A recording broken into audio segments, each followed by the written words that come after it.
Well, the music stopped before Peaches got to her chair. So, ladies and gentlemen, we are back.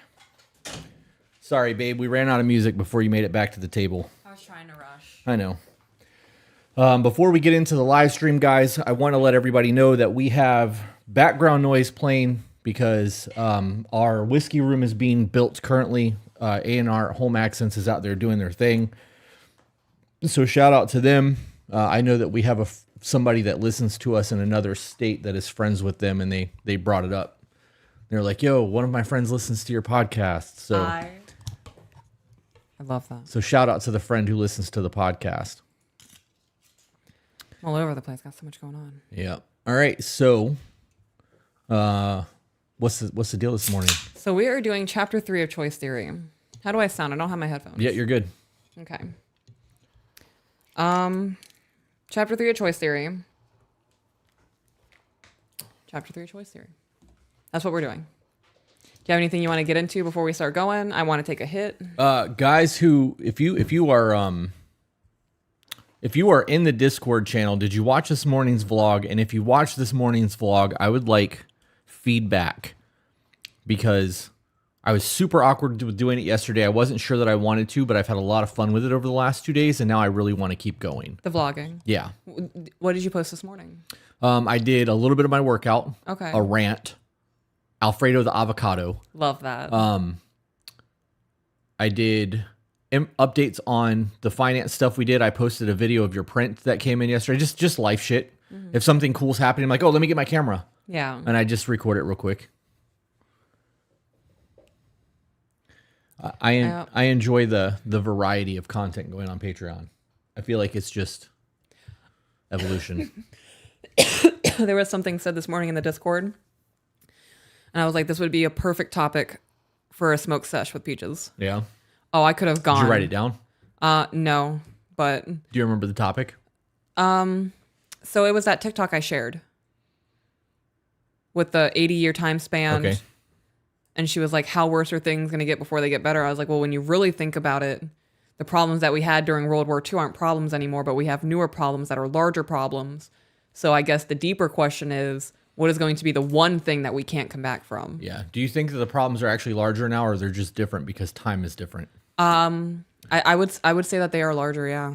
Yeah. Okay. You know what? No, you're right. They're different time period. They're threatening in a different way. Right. Well, I only say that because World War II was a big one. Like we have, there was a very, they call it the greatest generation for a reason. Right. You know what I mean? So I'm going to do a puff pass. Okay. Well, while you do that, I'm going to read some comments real quick. Jenna said, love the print. I like the vlog content, needs B-roll and intro and some kind of ending. I got to figure out the endings. That's where I'm stuck. I like the idea of just kind of ending it just because it's like a cliffhanger. But I actually sent, that was AJ that said that. AJ, I sent you what I want for my intro for that. Get on it, bud. I thought it was great. Loved hearing your insight about TikTok. The workouts helped me stay motivated in the gym too. Acting bug. Believe it or not, the gym is actually making me want to lift. I am sore as fuck today from yesterday's chest workout, where you guys get to see a single set of what I'm doing. Like, I'm not going to record my entire workout, but because I know there's a camera out there and I have to record each set, I'm like, I'm going to do one more. Let me find something else to do just to do something else to not look like a pussy. Yeah. That print was fire. Yes, it was. How do we get into Discord? Discord, you can get into Discord by going to Patreon. Somebody, it's already done. AJ's on it. I read Surrendering Wife, and I'm having a hard time with him being selfish, taking advantage of my kindness, and expressing my wants and needs. Sounds to me like you don't have a good man. Why would, if you're going to surrender, your man needs to be worthy of your sacrifice. Yeah. Yes. I couldn't find the word. I kept wanting to say surrenderance, but I don't think that's a word. Is that a word? Surrenderance? No, but it sounds right. You guys watch this stupid shit. I'm so dumb. All right. The vlogs are really good. I also like the print. I can't wait to get that print hung up. I see you doing the vlogs, and it looks so much fun when you're doing it. I'm so uncomfortable. Why? You do TikTok? I want to do the vlog because I'm interacting with people and they're asking me questions. When I just have to sit here and say shit, I look off into space. If you want to record, just come get me. I'll sit in here with you for a minute while you make your clips, or I'll be a part of your videos. I don't. No, like you like you're walking around and vlogging things. I don't know. I feel like I'm not interested. I'm not looking for like validation or no, babe, you're so much fun. Record it. I just a mental blockade. I'm speaking out loud, I suppose. Yeah. I love that you're having fun. It makes me want to do it. Yeah. Seeing you have fun doing it and knowing that you're enjoying it and it's an outlet for you. It is definitely an outlet for me. I want to try it. You are giving me motivation to want to try things that make me uncomfortable. Yeah? Yeah.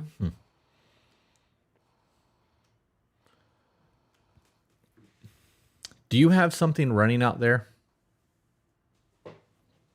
You know, I heard that this morning at like 5:30. I was like, what is that?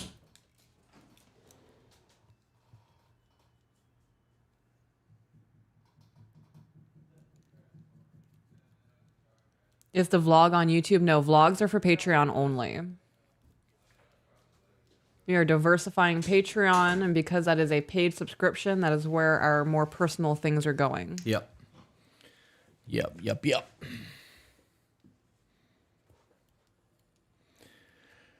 Have you guys had a good conversation of the future? We've had lots of conversations of the future. Talk about it all the time. How else can you plan for your retirement?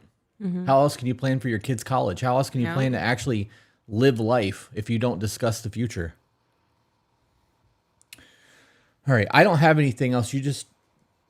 Oh, I thought you dropped something. No.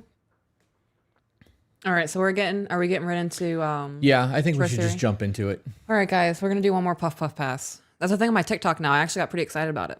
What's that? Everyone's like, let's do a puff puff pass. So everyone takes a hit on TikTok and we're all stoned as shit talking about things. It's fun. So let's go. One more. Oh, that made me sad.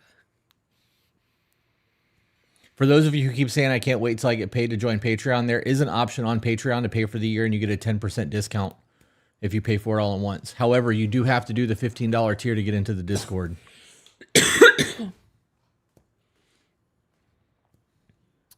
I just want to touch on this real quick and I'm gonna stop looking at TikTok. And I'll focus over here, I promise. Okay, that's good because I'm done with the comments as well. Okay. Somebody said, this is Joker Girl. I'm severely traumatized woman, severe poverty, mentally ill, and you guys help. I'm exhausted, thanks. I'm glad that we helped. The next step is getting rid of that victim mentality. Are you sampling through? Okay, no, I said I would be done. Yeah. I did say that. Yeah, okay. let's move on from that. I did say I would be done, and I'm holding myself to that.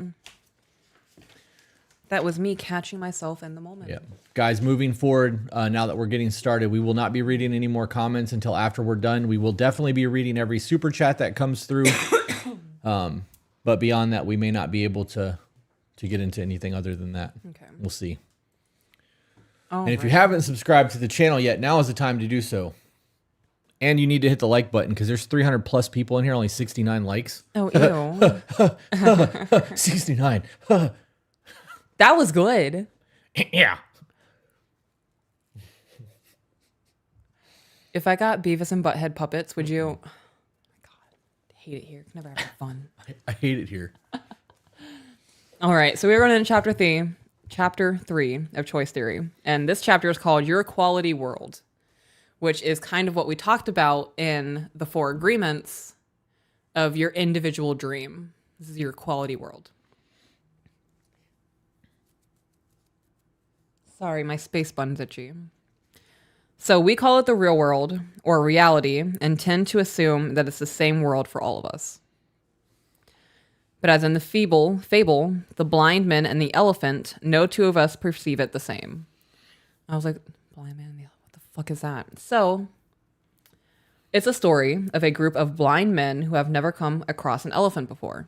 They don't know what an elephant looks like. Never heard of an elephant. Don't know what's happening. Before you go any further, this is the definition of perception as reality. It is, yeah. Okay. It is. So each blind man feels only one part of the elephant and they have to guess what they're touching. And one dude's like, oh, I'm touching a tree. This feels like tree bark. I know what a tree is. Another guy was like, it's a snick. It's a little snick. Another guy was like, maybe a fan. Like, you know, like a fan. And the guy was like, no, bro, I'm touching rope. What the fuck are you touching? Perception is reality. The quality world is your own personal world or your personal dream, like I said, connected to the 4 agreements. And if you're interested in the 4 agreements, that's Patreon only content. So if you want to check out our Patreon. So the quality world is your own personal world that you start creating with memories shortly after birth. And you continue to create and recreate this little world throughout your life. And the memories add amazing art, right? I'm talking like Renaissance era, someone hand painting gorgeous art. And this art is just all over the walls of your quality world. And this art portrays the best way to meet your basic needs, right? So when you're an infant, you get hungry and you start crying because one of the pieces of art that you look at is a full tummy. That need's not being met. I want to look at that picture and feel good. I don't want to feel hungry. So I'm gonna cry and get my need met. Make sense? Fantastic. Indeed. So this art falls into 3 categories. So the first category is the people that we most want to be with. And so in my mind is such a wonderland. I love spending time in there. It's so fun for me. My mind is like this very amazing, open, echoey marble museum.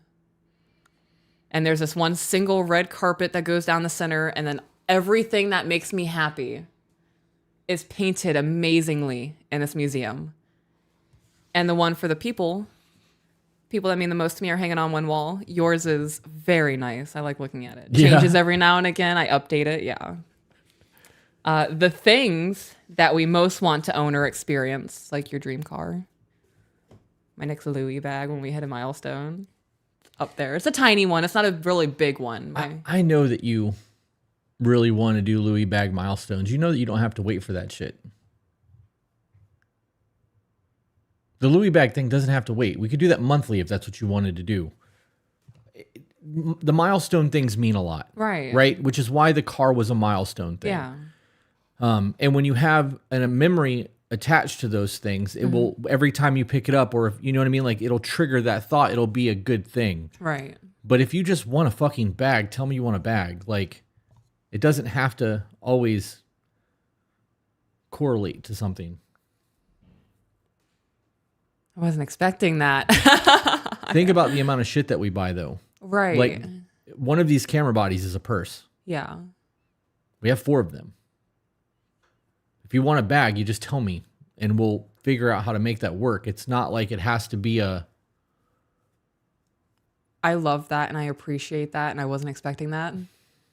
I have moderation issues. Me too. Me too. Because you see my Amazon cart. I have moderation issues too. I'm obsessed with their bags right now. That is my focus of attention. I'll take my pants off. It'll change your focus. For now. For the next 35 seconds. I could be doing this while wearing a Louis jacket. A jacket? Yeah, they have jackets. They have very long... Moderation issues. I have to see the kind of cost on that shit. You know what? I love that. I love that you would be willing to move finances around just to get me the things that make me happy. If you were like, I want a $40,000 purse, no, that would be a no. Like, that would be, give me 6 months. Right. I have to see how much their jackets cost. Is that what you said? A jacket? Yeah, they have like very long, heavy coats and ready to wear. Very nice coats things. And jackets. They had one, I think, for like $35,000 I saw the other night, and I was like, Ugh. They have some that are fairly cheap. Really? Well, not fairly cheap for Louis. I was expecting to log in and see 10, 15 grand. That fucking watch box I want is $7,800. The big one? Yeah, it's just, I would never buy that. Like, I can't justify spending that kind of money on a box. A box, yeah. Anyways. I don't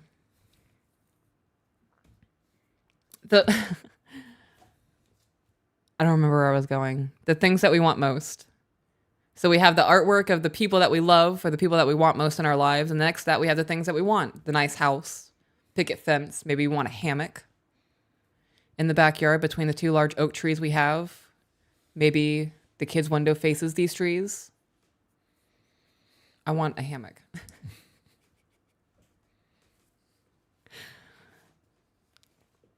And then number 3, the third category is the ideas or the systems of beliefs that govern much of our behavior. All right, class. Who can tell me what a system of beliefs is? I'll wait.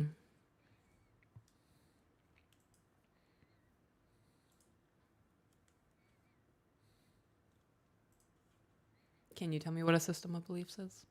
Traditional values, Yeah. by definition. You mean like system of values by definition? Or... No, I mean traditional values by definition. Oh, is a system. Is a Is a belief system. Yeah.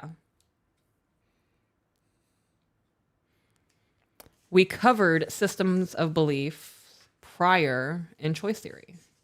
We talked about how they're formed, where they come from. There's also another term for it in psychology. Polly said, core values that summarize who you are as a person. That would be your, that's core values. The men's group was asked that question. When they join the men's group, they get a document that Dakota and I created that gets sent out to them, or that they have to download. And that's the very first question is, what are your 6 core values? And then what are your 10 non-negotiables? I believe it's 10. It might be 5. I haven't read that in 3 months.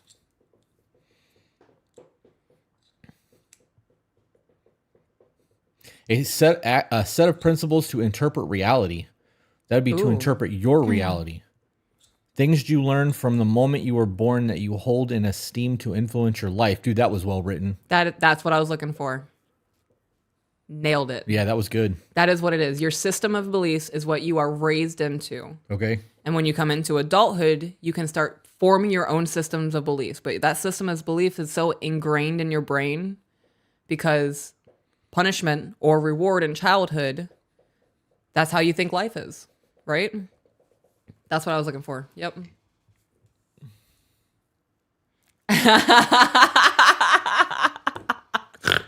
Danny said she got us baked before us and then asked questions. That's funny. Okay. I'm sorry. I'm doing the thing we said we wouldn't do. All right. You want me to close that window? No, because some of this I am asking questions. Okay. Because I want to see if people are retaining. You want me to close it until you ask a question? No, I'm just not going to pay attention. Okay. So you will have closer contact to your quality world. Base microphone. Yep. Speak forward. You will have closer contact to your quality world. And I made a bunch of little notes, so I need to know if this makes sense. So quality world, I put personal life. Does that mean like living in your own mind? Because that's where you are 24/7, is in your brain. And I was like, quality world equals the thoughts you have. And I was like, oh my God, that's perspective. Mm-hmm. So you'll have closer contact to your quality world than you will to anything else in your life. Because your quality world is literally what you are creating within the confines of your skull. Most of you don't know what your basic needs are. I'm going to say that with my full chest too. How many times have you heard somebody be asked, what do you want in their life? I don't know. Money. Wants and needs are very different. Right. I'm just saying. I know. I was going somewhere with that. Oh, sorry. It's okay. Derail. Yeah, it's gone. That caught on fire. Yeah. Yeah. So when it comes to emotional needs, that is a basic need in a relationship. Mm-hmm. A lot of people can't answer that. Nope. What do you need from your partner to feel loved? I don't know. They just should know how to love me. When you can't even explain what it is that you fucking need, they're the ones that need to know? Yeah. Come on. Oh, man. People really do that shit. They do. They really do. You know, when it comes to basic needs, what do you want to eat? I don't know. Well, you're hungry, right? Yeah, I'm hungry. What do you want to eat? I don't know. What do you want to get? We're going to have a discussion about that on the next Ruminations and Revelations we record. Yeah. Yep. If you can't identify the basic needs within yourself, what kind of artwork do you have hanging up in your museum then? Is it just red? Like, is it just a base paint? Like, there's nothing painted on top of it because you don't know what your basic need is. You just know it's there. You walk past it. I should fill that in one day. Maybe I should really sit down and figure out what I want to put on there. without knowing your basic needs, how are you going to have a happy life?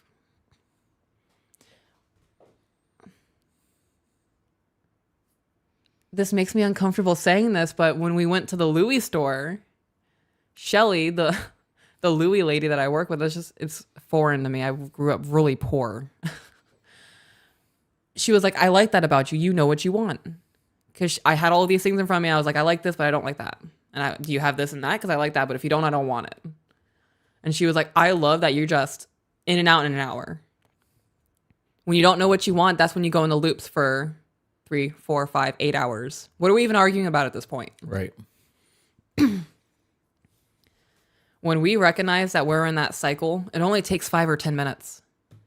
When we recognize that we're not understanding each other, one of us goes, okay, stop. Right. This is pointless. What's the root of this? Because you're making your point, I'm making my point, and we're probably making the same fucking point. Normally we are. We are. Normally. Real shit, normally we are making the same fucking point. So our quality world contains the knowledge that is most important to us. So for an example that he gave from the book was when we say that, I don't care. Hey babe, is it okay if I go out and hang out with the boys until midnight? I don't care. You fucking care. In saying I don't care and standing behind that, not only are you lying to your partner, you're lying to your true inner self. You are denying that basic need of, no babe, like I really want you here. The emotional intimacy is not here for me anymore and I miss you. Right. You're killing your relationship. Acknowledging the basic needs of your romantic relationship, the relationship with your mom, the relationship with your brother. That's how you start healing those things. And then from there you build on it and it becomes better. Everything sound good? Yep. Somebody asked, and I looked over a moment ago and saw this, if we answer lesbian relationship advice questions. We answer advice questions. If you want to label it as lesbian or straight, that's your decision to make, but that doesn't apply to us. I don't know how to eat pussy. I can't answer that question for you, but if it comes to communication, I gotcha. I can answer that question. You could. We got you. Super vulgar though, babe. We got you. Too vulgar? Too vulgar. We have to dial it back. Zach sent me a list of things that we have to be careful with on YouTube. And that's one of them? That's one of them. Yep. Okay. Noted. A relationship is a relationship. It is. Communication is a communication. You guys putting all these extra labels on shit do so just to feel special. There's no reason for that. I don't think it's even just to feel special. It is so... It's because you've been taught to do that. Yeah, it's very like we are demonized and right. People who think the way that we think hate you and you cannot be a part of it. That's not true. Yeah, stupid. We need Some of the coolest people I know are gay. We need a, do you understand the words that are coming out of my mouth button? I think that they left the garage door open. Oh no. They may not have, but I'm paranoid. I just spit my coffee everywhere. Good job, babe. That's hilarious. Sorry, guys. I forget that people don't talk the way we talk sometimes. Oh yeah, my husband's hand. I'm gonna take a hit real quick, guys. Puff, puff, pass. Here we go.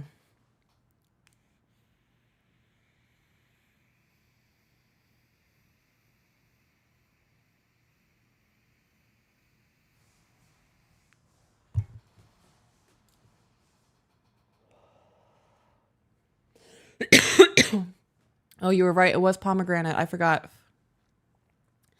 I did say pomegranate to replace the word. What else fun word could I say? I saw papaya in the chat. I like that word, papaya. You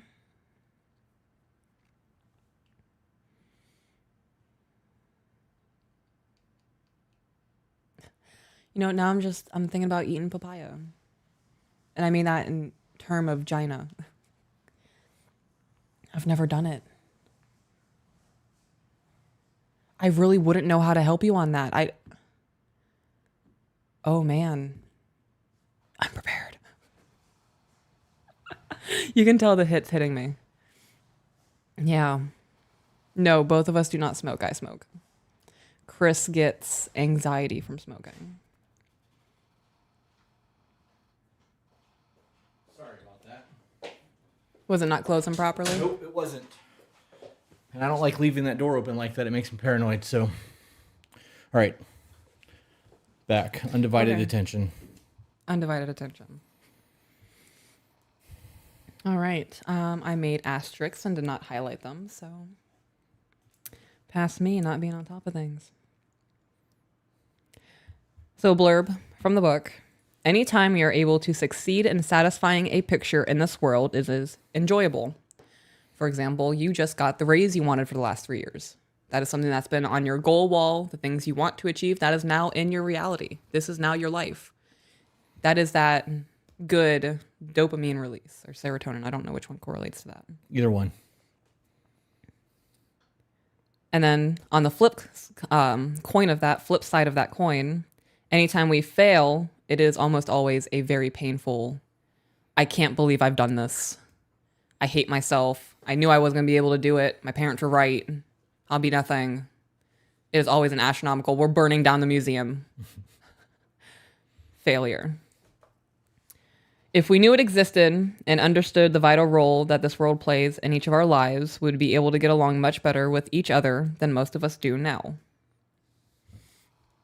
So, an example of understanding the quality world and having a idealized or perfect version of something in your mind and then seeing the reality of that thing and being devastated. An example is getting married. And then 6 months in, we're arguing constantly. What happened? Before we got married, everything was great. Well, reality was you dated for 8 months, got married at the 1 year mark, you've lived together for 6 months. And now you're actually, that veil of the obsessions being lifted.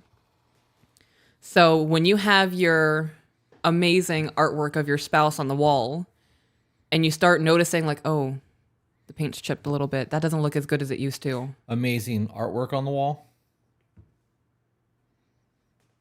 Oh, that's us. Yeah. That's one of my favorite pictures of us. Yeah. I don't like my chin because my head's like, but. That's really what you focus on when you look at that? No, first I look at your bicep. And I look at your tattoo and then I travel up the bicep. I'm like, oh, wow, he has really nice traps. Like my elbow just kind of rests in there like it's like a Grand Canyon for my elbow, right? And then I follow it up and I look at my arm and I was like, I like my hand. And then my eyes make it to my neck. And I'm like, oh, that's the part I don't like. But everything else, fantastic. I marvel it before I judge me. I do.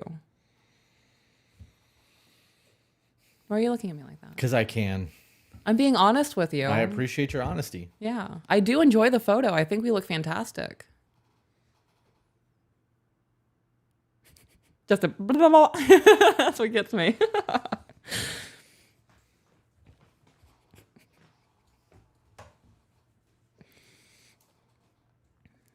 For example, if Scarlett O'Hara... I don't know who Scarlett O'Hara is. Who is Scarlett O'Hara? Gone with the Wind. Okay, just keep reading then. If she knew that she was jeopardizing her place in Rhett Butler's quality world, she might have been much more careful with how she treated him. So was that like a scandal or something? Did she cheat on him? It's an old-ass movie. Okay. Oh, this is a movie. Gone with the Wind. Yeah, it was also a book. Oh, so he's talking about a movie right here. I thought he was talking about like a celebrity couple. And I was like, ooh, scandalous. Including it in Choice Theory. If she had, he might have never spoken his famous line, frankly, dear, I just removed you from my quality world. It's not what he said, but... And he added in, for skeptics, I admit that my copy of Gone with the Wind may be the only one in which this quote appears. Yeah. That makes so much more sense. I read that and I was like, okay. Maybe somebody can explain it to me. And you did. Thank you. So that makes sense to somebody out there. Yep. She was removed from his quality world because she did him dirty in some foul way.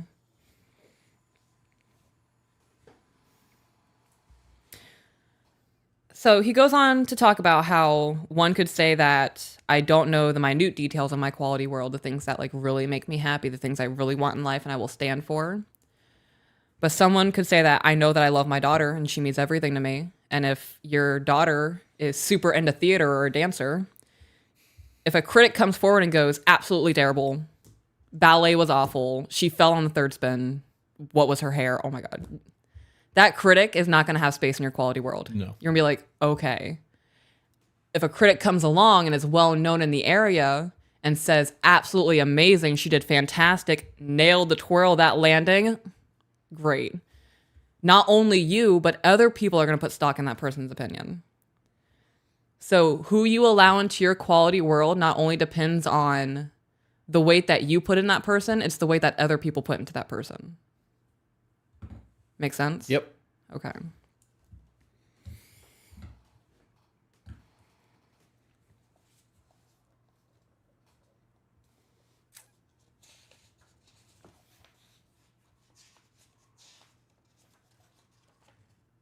Okay. But ultimately, whether people agree with us or not, we define reality in the way that it works best for us. And what do we call that? I wasn't listening. I looked over at the chat like a dumbass. Weren't ready for the question, I were wasn't. You saw I wasn't paying attention and did that shit just to make me look dumb. I didn't know. I did like my little head swivel and I looked up and I was like, oh no, he's not looking. No, I wasn't. Whether people agree with us or not, we define reality in the way that it works best for us. Mm-hmm. What do we call that? Perception. Your brain is so attractive to me. Look at you, just being psychologically, emotionally intelligent.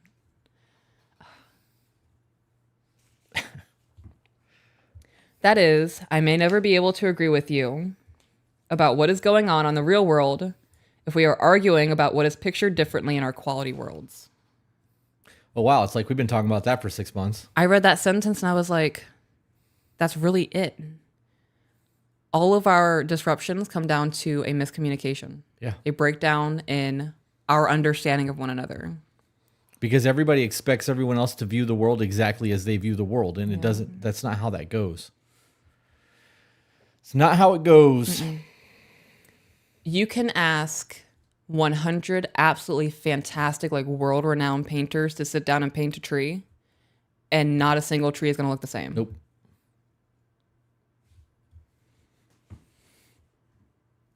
I watched the president on television and say he was marvelous, and you look at me as if I was crazy. Yes, I would. The president was what he was, but we do not have the ability to see him the same way. And that is because of... Cognitive bias. Cognitive bias. I'm having so much fun right now.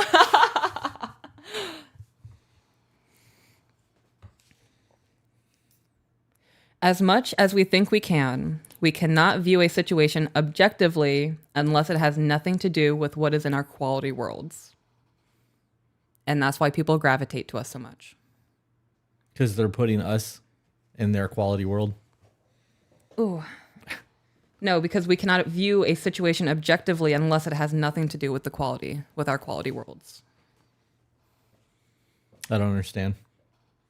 So, for example, our very first disruption that lasted like 8 hours, we couldn't view it objectively because it involved our quality worlds. Not just you and I's, but like ours together. Right. If we had an outside perspective, it may have lasted 30 minutes versus the 8 hours because you thought I was giving you the silent treatment and going, fuck you. Yeah. Yep. When in reality, I was just trying to like process my emotions and not have a massive meltdown in front of you for the first time.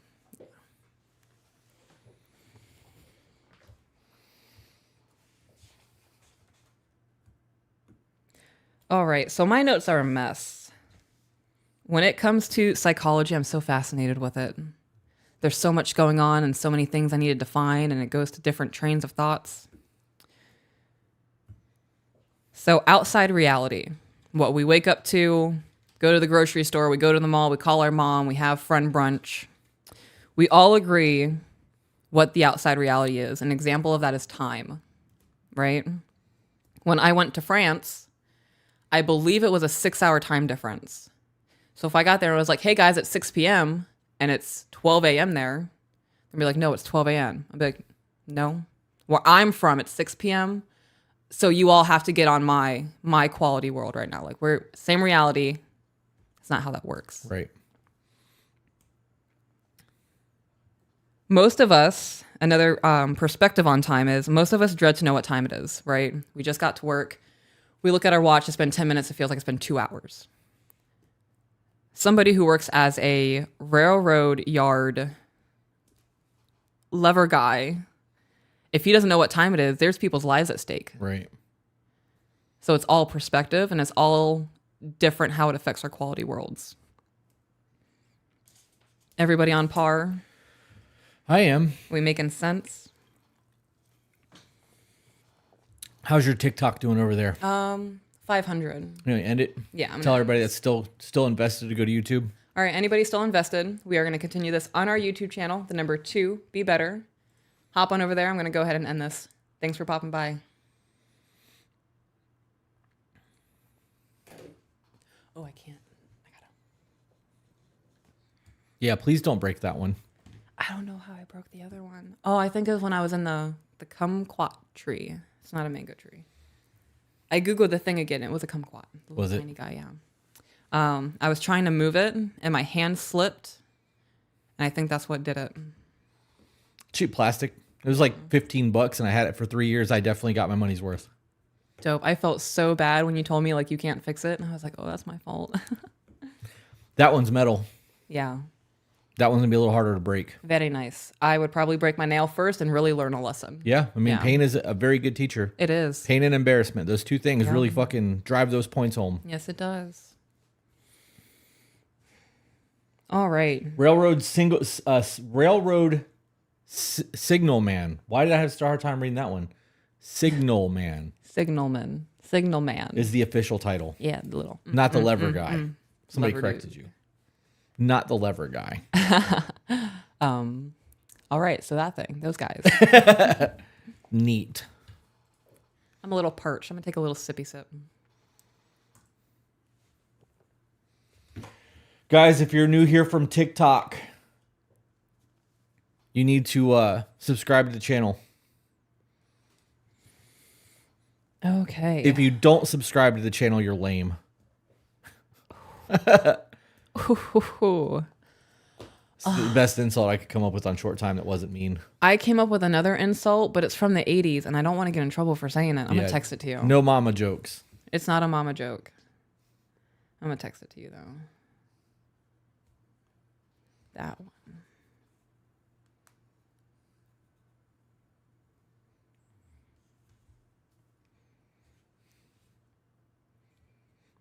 All right, back to the book. Would that get us on trouble on YouTube? Yes, absolutely. Really? Yes, very Okay. much. Very, very much. All right. As we attempt to satisfy our needs, we are continually creating and recreating our quality worlds as said prior. Every new experience, every new trauma, every new happy memory is recreating your quality world. Excuse me.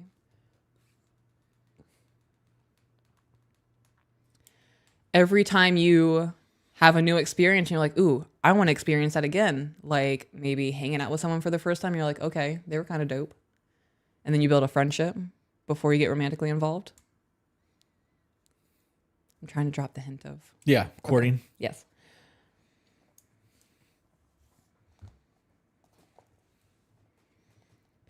If I want a lot of power, I may put politics into my quality world.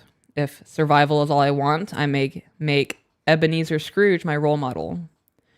If freedom dominates the pictures in my quality world, I may buy a small sailboat and blissfully sail the sea alone.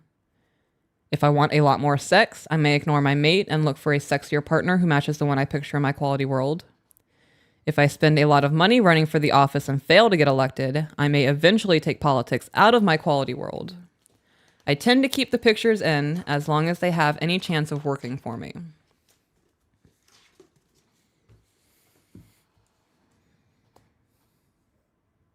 So that last sentence, I want a whole thought process on that. So he said, I tend to keep pictures as long as they have any chance of working for me.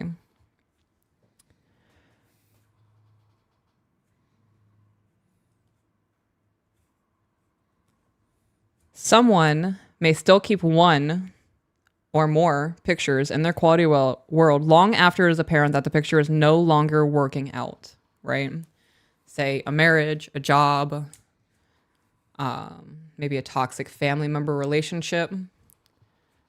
Why would somebody keep that picture in their quality world when it is very apparent that it is no longer working? Are you asking me or the chat? I don't know. Do you want to answer? Not really. Because my answer on this is probably different than others. And it's probably different than the book. Okay. I don't believe that just because... Anyways, I really don't want to get into that. It's going to be a very long discussion. It falls right back into what you were talking about on TikTok. If you have an ex and that you have a picture of them in your quality world, Right. just because you're not together anymore and it no longer serves you to have that photo as he's putting it in your quality world, doesn't mean that that person's not a good person and didn't have value to your life. Right.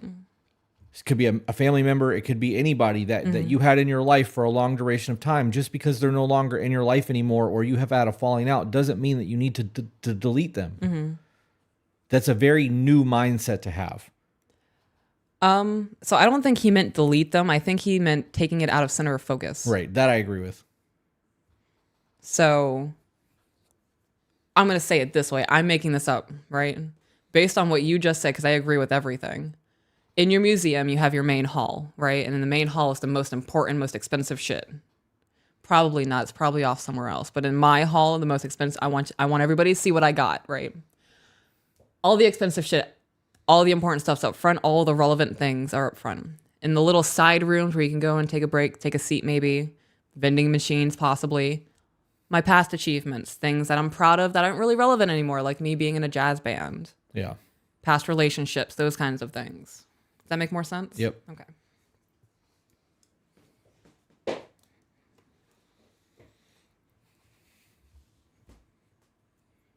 Someone said emotional connection to it. Yep, people will hold on to things because of emotional connection. That's the only answer I see, so I'm going to keep going. A lot of times people will leave things in their hall, piece of art in their museum, because it's too painful to take it down from the main hall. Knowing that you have to take that massive fucking picture off that wall and move it into storage is going to suck. And that process is not going to be easy. Yeah. If you don't do that, though, you're not going to have space to put something else up. You're going to miss so many opportunities because you're clinging on to something in the past when you know it should be put away.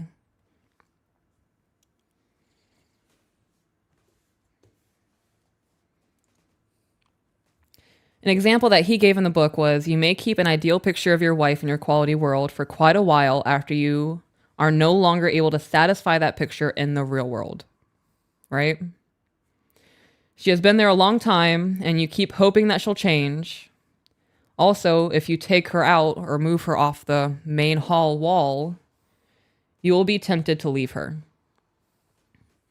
So, like I said prior, people will create an idealized version of people. So somebody could have Samantha painted, their wife on the wall, and it's something that they made in the obsession phase. So 3 years in the marriage, Samantha's not who she was at the beginning. She's not that painting anymore. Right. So having to take that painting down and have it revisited and maybe reworked a little bit to make it reality is a hard process. And in that process, that's when people are like, why am I even here? She's not who she was. She's not that person anymore. I'm not happy. Does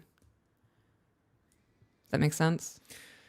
Yeah, but here's a question. Okay. You're not the same person that you were. Right. So why hold fault to somebody for that? Shouldn't you both be trying to evolve and grow? Because you can't go backwards. Right.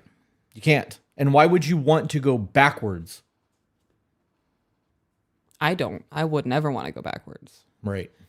You know, even in moments where I think about like when we first started dating and that exciting, like, oh my God, no, you hang up. That never happened. It was more of, all right, you're leaving? Okay, one kiss, bye. No, one more kiss. Yeah. Okay, I love you. One more kiss out the door. I was the person asking. I wanted to see how far I could get away with it. It was 3 kisses max, and that happened one time. I think about those moments, and they're sweet to revisit, but we still have that just in a different evolution of it. Right. Now we slow dance in the kitchen. Right. And I sing to you in the bathroom. Yeah. Like our love has evolved. Yeah. I wouldn't want to go back to that. Oh, no, me either. I go back and I revisit it, like I Right, said, or right. like when the kids were babies, I go back and I think about those memories, but I would never want to go back to that time because that takes away from me having them now. Right. It also takes away from the growth that you've had. It really does. I really get hung up on that. I wish we could go back to the way things were. Yeah, me too. Nope. Fail forward. We have such a wild life together. What are you giggling about? I looked at you after I got out of a bath and said, I need that Flex Seal shit. We have such a fun life. I love you. Yeah, I love you too. Do I do a good job of keeping you on your toes? Not even a little bit. I know No? everything. Master over here. You've never said anything that I'm like, wait, what? Never. No. Sarcasm. Oh, good. Fantastic. Oh, I was like, no, I'm not being true to myself. Oh, God. Okay.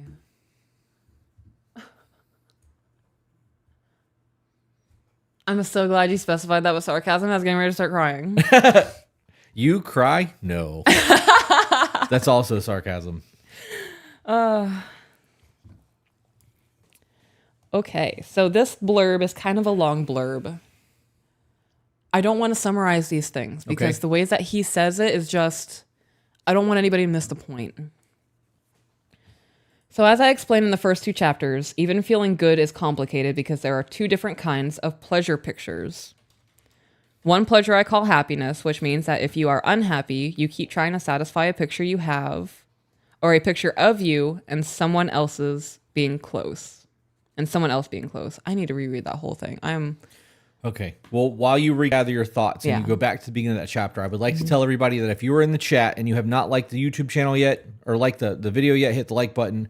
If you have not subscribed to the channel yet, please subscribe to the channel. If you have not shared, that is the best thing that you can do to help us grow the channel, and you can do so for free. If you guys want us to answer questions at the end of this, send them in forms of super chats, because that's the only way we'll be answering these until we do a free Q&A, which may come in the 1st or 2nd week of July. Okay. How many people are watching? 438 concurrent viewers, but there's only 214 likes. One of those people is my mom. Oh yeah, your mom's watching? Yeah, I'm pretty excited about that. Say hi to my mom, guys. Okay, so as I explained in the first 2 chapters, even feeling good is complicated because there are 2 different kinds of pleasure pictures. Okay. All right? One pleasure I called happiness, which means that if you are unhappy, you keep trying to satisfy a picture of you and someone else being close. Right? And it could be anybody. Family member, long lost best friend, spouse, crush. At minimum, happy people have some people, usually loved ones, some family members, and at least one friend in their quality worlds. And I would say that's pretty accurate. I'm pretty happy and content, and that's accurate. A lot of people have not found anyone they can trust and enjoy being with, though. They may have been rejected or abused, and they began to give up on happiness, on feeling good in a relationship. In many instances, they discover that there are ways to find pleasure without relationships. To feel good, they begin to replace people pictures with non-people pleasure pictures, like pictures of violence, drugs, and unloving sex in their quality worlds. And in that sentence, the museum went to like a 7-Eleven, browsing for Doritos. Sticky feeling. Okay. That doesn't sound pleasurable. I'm going to specify it's at like 3:30 in the morning. And there's probably a drug addict sitting outside that makes you uncomfortable. And the green mold that's coming off the AC unit. Somebody asked, what do you mean by quality world? Quality world is your personal world, the world that you hold in high esteem. Yeah, you are in your mind 24/7. The things that you say to yourself, the way you process, the way you think, the way you make your choices. Your personal individual life, when you wake up in the morning, the way that you see out your eyes is your quality personal world. I was going to say that you can go back and watch earlier content on the choice theory to explain all of that. Oh no! Look at me just answering. Yeah.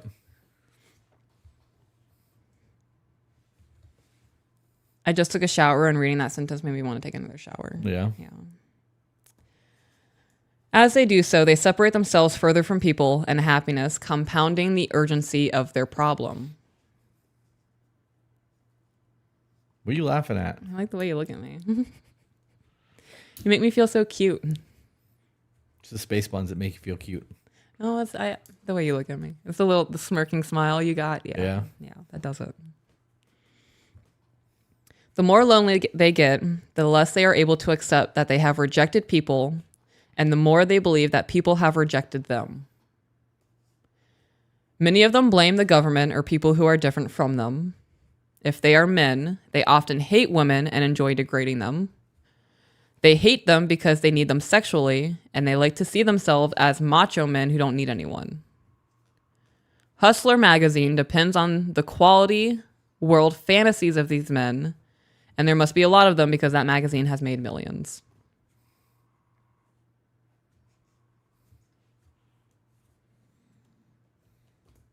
My back's uncomfortable now. Ew.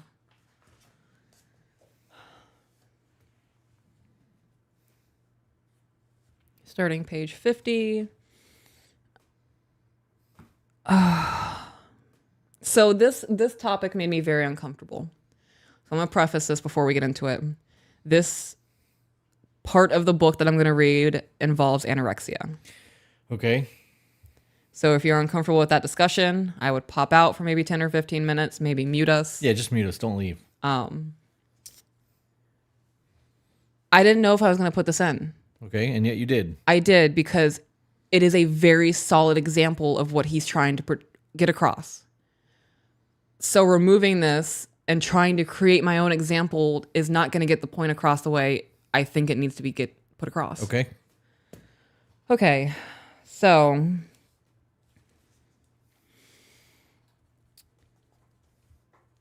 we all need happy, supportive people in our quality worlds. Nothing less will do it. It is the job of... Oh, wait, never mind. Without sufficiently supportive people in our quality worlds, we often follow an extreme version of the fourth variation of unhappiness described in Chapter 1. We try to force ourselves to do what goes against a basic need or needs. We try to force ourselves to do what goes against... I'm flustered because this conversation makes me slightly uncomfortable, but I'm going to power through. Anorexics are such people. No matter how much they are cared for, they are not satisfied. They starve themselves to be thin, but actually it is to control the people who care about them. Since we all see the world not as it is, but as the way that we want to see it, they may interpret parental control or parental care as control. However they rationalize what they are choosing to do, research has found that they put a picture of themselves in their quality worlds as being thinner than whatever they see in the mirror. Any questions? Nope. Okay. In these young women hold rigidly this unsatisfiable, changing picture, and they will go onto the path of no return. In practice, only a very few get to that point of the no return, but it is hard to figure out who will and who won't get to that point. Why they deprive themselves of food is not an easy question to answer. My guess is that they discover that doing so gives them an unexpected feeling of power over the people they believe are not treating them the way they want to be treated.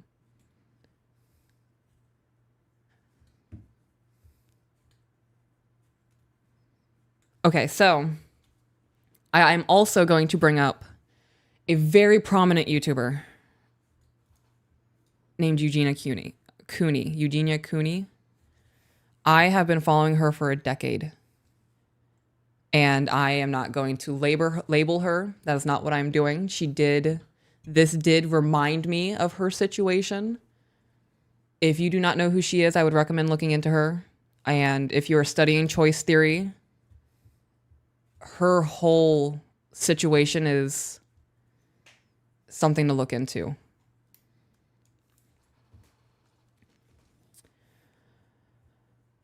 When a powerless adolescent suddenly has control over her entire family, it feels so good that she can't start eating.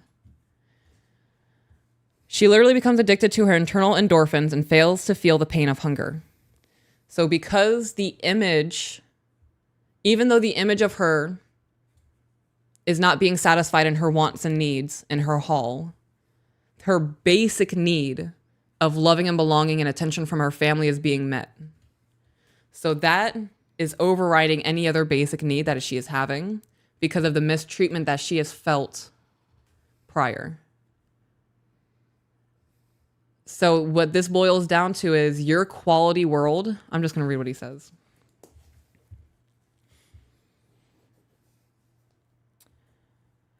So he said, anorexia is a graphic example of the strength of the quality world. The wrong pictures can ruin lives. That is why I included all of that. It really boils down to how you think and view yourself. If you don't have the skills to communicate and you don't seek to communicate better, you're not tired of feeling this exhausted and this tired, and this is the only way I can feed this attention, so I'm willing to sacrifice anything. It's the perspective. You can take any picture you want off that wall. Anytime you can patch a hole in the wall and just leave it blank. You are in control of your whole quality world. Okay.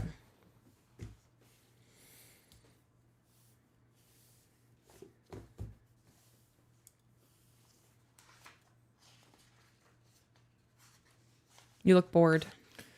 I've read this book 4 times.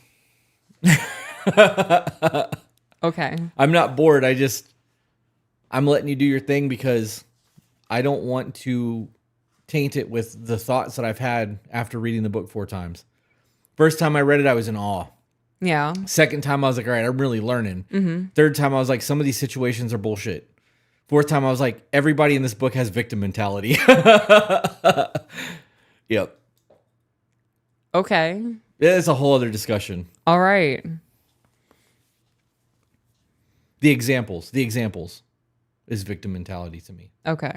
Even the last one. Yeah. That's a whole different discussion. Oh, yeah, no, I agree with that. Yep. That is certainly that external control going on, psychology. Yep. Okay, so to get along better than we do now with another person, we need to try to learn what is in that other person's quality world and then try to support it. I could not imagine not being a part of your own little world.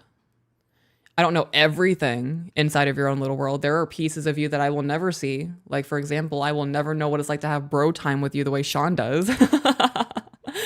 That's just something I'm never going to experience. I'm your woman. I'm not a bro to you.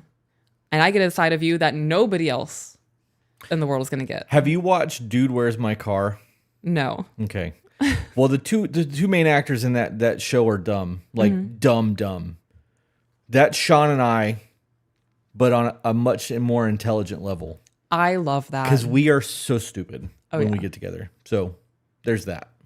We have intelligent conversations from time to time, but it's not intelligent most of the time. That's the best kind of friendship, though. I love that I have that with you. Yeah. Yeah, like I have it with other people. Like Jackie, oh my God, I love her. For the last 4 days, we've been talking about that Sasquatch dude playing saxophone on TikTok. That's been our conversations. Yeah. And then she sent me like a meatball thing. Like she sent me a video from Snapchat that she downloaded. And it's one of her kids as a dancing meatball. And I was like, oh yeah, my son's obsessed with singing Mamma Mia now and she won't stop. That's our conversations. Yeah. But we have intelligent ones like housewife conversations and religious ones and whatnot. I love that we have that relationship. Yeah. If I only received that kind of like goofy, stupid conversation from my friends and not from the person I spend all of my time with, I wouldn't be happy. Yeah. Yeah, you need to be able to just unwind a little bit, have fun. I also couldn't imagine not being fascinated by you. If you're not fascinated by your partner, why are you with your partner?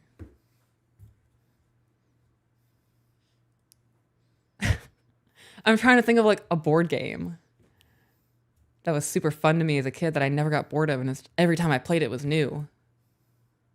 I loved Monopoly. I'm going to say Monopoly. It's a strategy game. I have to outsmart people with my financial knowledge.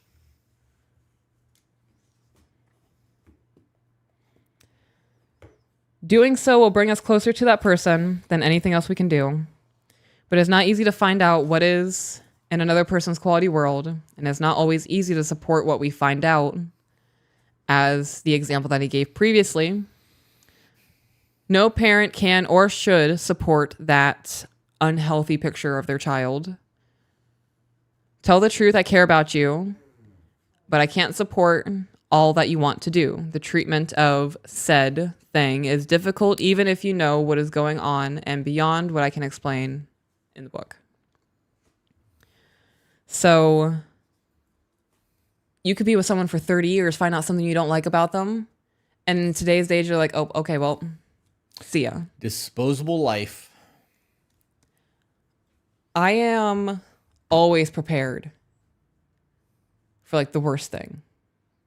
Constantly. I'm never caught off guard when something bad in life happens because logically I know bad shit in life is going to happen. So like when you came to me and said we have to spend $2,000 on the AC for the shop, okay. Yeah. Or one of the kids gets sick and we can't record for 4 days. I'm not stressed out. I'm worried about work because we have work covered. We're recorded out for like what, a month? Not anymore. Like barely 2 weeks at this point. Okay. But yes, we're ahead. We have gotten behind. Yeah. Because of the live streams that we've been doing because of the hitting 100,000.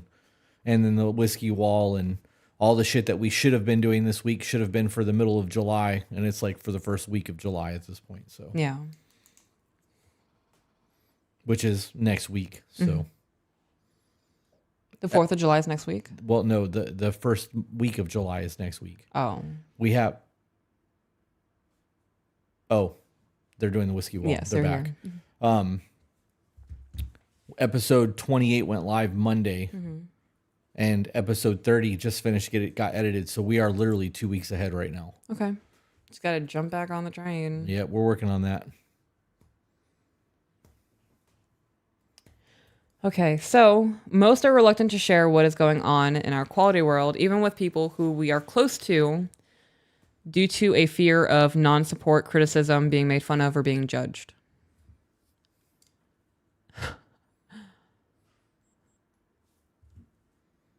I don't think I've ever been embarrassed.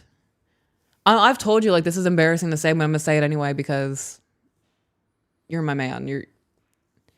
This is how I got you. Right. So,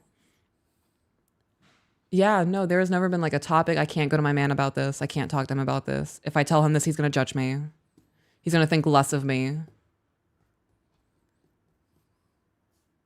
Being in a relationship like that,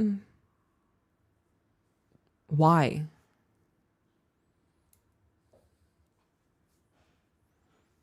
I really don't understand why somebody would be in a relationship where they don't feel they could just say something without being criticized or judged. The example that he gave in the book was somebody wanting to open a business. And the wife shut it down hard, or he was fearful of rejection, whatever happened. If you wanted to open a new business and were scared to come to me about it, or like was fearful of me going, no, you're too stupid to open another business, or you're already spread so thin you really want to open another business, I'm a failure. Like I'm failing as a wife.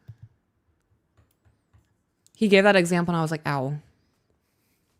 I wouldn't want to be viewed that way. I wouldn't want to be seen as someone you have to be combative with or you can't come to about things. Right. That would supposed devastate to lean me. on each other. That's the whole fucking point of being married. Yeah.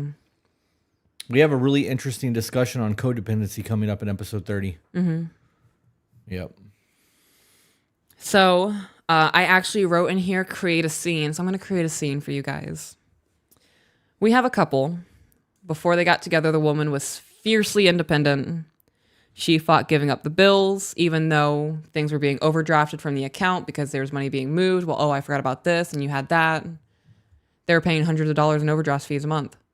So he was finally like, look, I pay majority of the bills. If you just give me everything that you pay for, you transfer over $400 a month, I got it.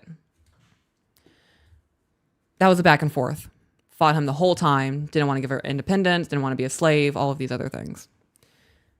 Finally gave into it. And for the last year and a half, everything has been paid on time amazingly with her micromanaging it.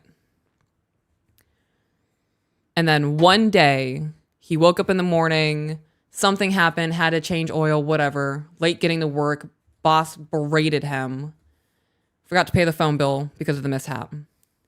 And then gets an angry phone call from the wife, from her mom's phone. I can't believe this is what I was worried about. I knew you couldn't handle it. And then in that berating, she says, and you want to open a business and you can't even pay your shit on time. Absolutely unacceptable.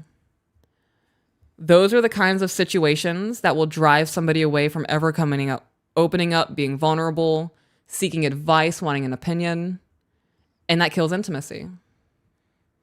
You look like you were getting a little bit heated.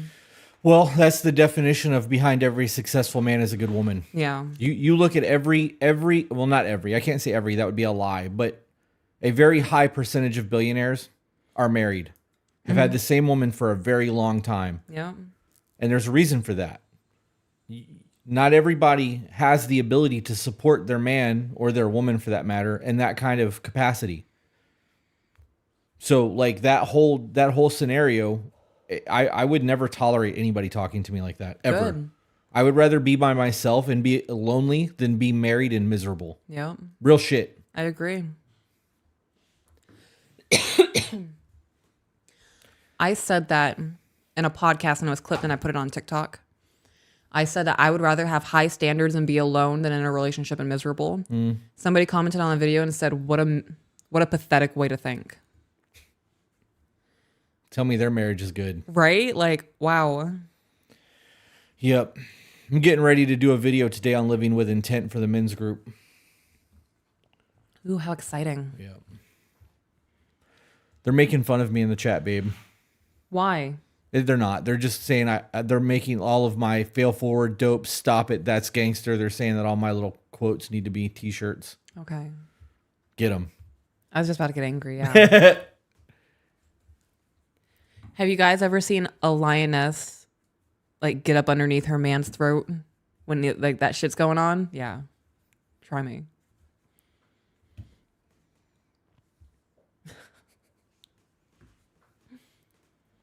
It's gonna be hard to get to my man when I'm kicking you in the dick in front of him. Damn.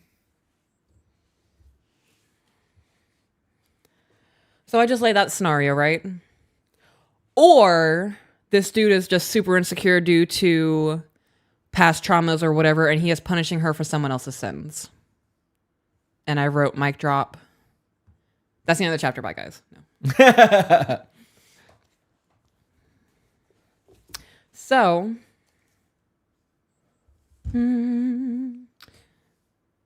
if one is experiencing that fear, he wrote, still in too many marriages, fear and resentment are common, and start with the early criticism of what may be in the other's quality world. The best thing to do, if you know choice theory, is to explain the quality world and that you are afraid and what you are afraid of to your partner, right? If you're just feeling insecure, they've never given you a reason to go, I'm going to judge you. Your ideas are fucking stupid. I have no weight on your opinion. Don't come to me about anything. If that's never happened and they've always been supportive, you need to be upfront about your fear with them. This is a way to get the trust in a marriage when more is needed. If you don't, your resentment may lead you to criticize and blame your partner, which further reduces the trust. So if your partner isn't included in your quality world, you're going to build a resentment towards them, which is why I said I'm so glad that we have really stupid, absolutely asinine conversations, because that's my quality world. A lot of the times it's just the fucking monkey in there. Like, so the fact that we can monkey it together, Yeah. I need that.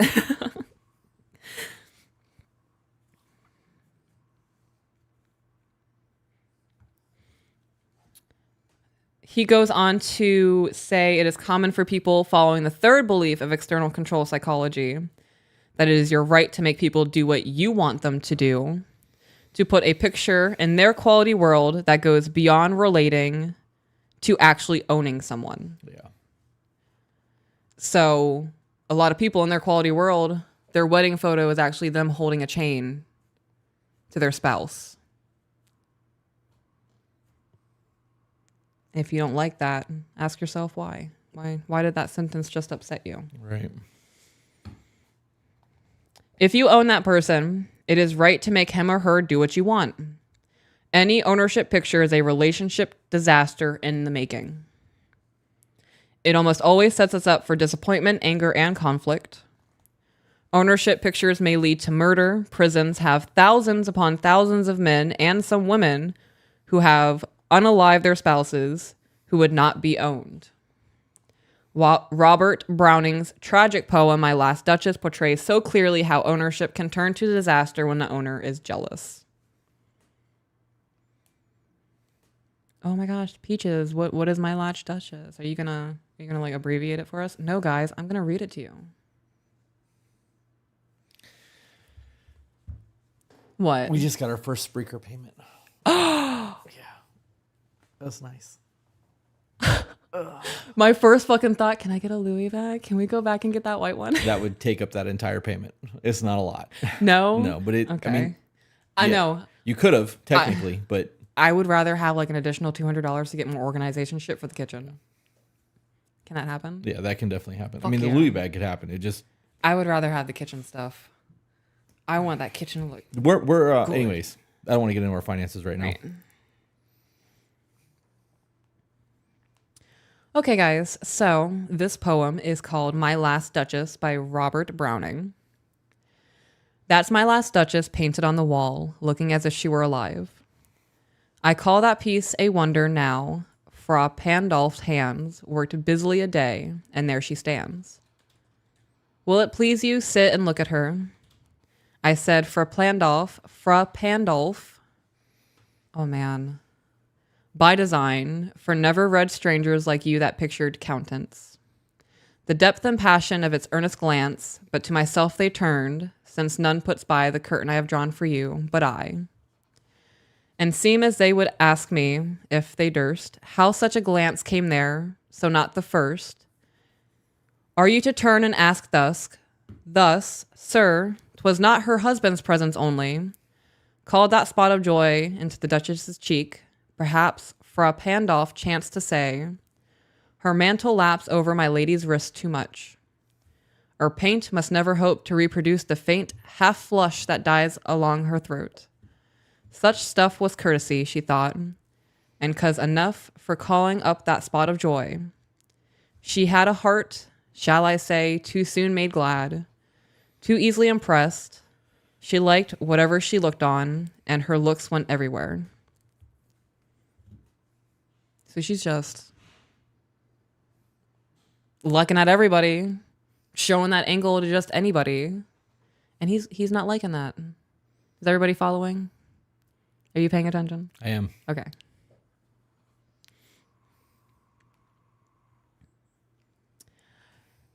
She looked on, and her looks went everywhere. Sir, 'twas all one. My favor at her breast, the dropping of daylight in the west. The bow of cherries, some officious fool broke in the orchard for her. The white mule she rode with around the terrace, all and each would draw from her alike the approving speech, or blush at least. She thanked men, good, but thanked somehow, I know not how, as if she ranked my gift of a 900-year-old name with anybody's gift. So she overlooked him. So much drama. And then wonders why she can't find no good man. She friend zoned him.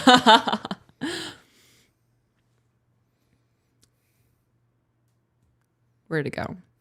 With anybody's gift. Who'd stoop to blame this sort of trifling? Even had you skill in speech, which I have not, to make your will quite clear to such an one, and say, just this or that, and you disgust me. Here you miss, or there you exceed the mark. So he's just like, you fucking hate my face, tell me that. Don't lead me on. Also sounds like he's in the friend zone. Yes. Herself be lessened so, nor plainly set her wits to yours, forsooth, and made excuse. No, I like you. Stay around. You're fun. I like spending time with you, especially when we go out to eat. That's the vibe I'm getting. Okay.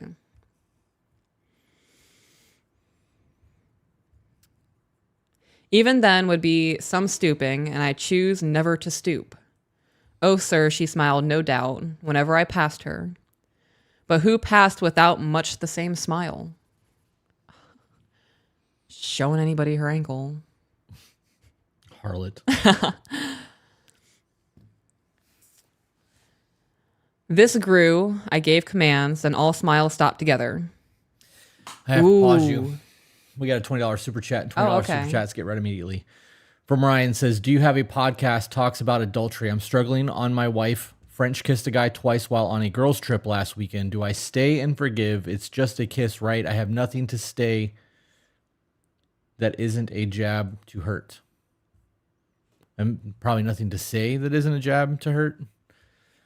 I don't know if we have individual episodes that talk about adultery, but I would look into the side pieces because a lot of those conversations are discussed there. Yeah.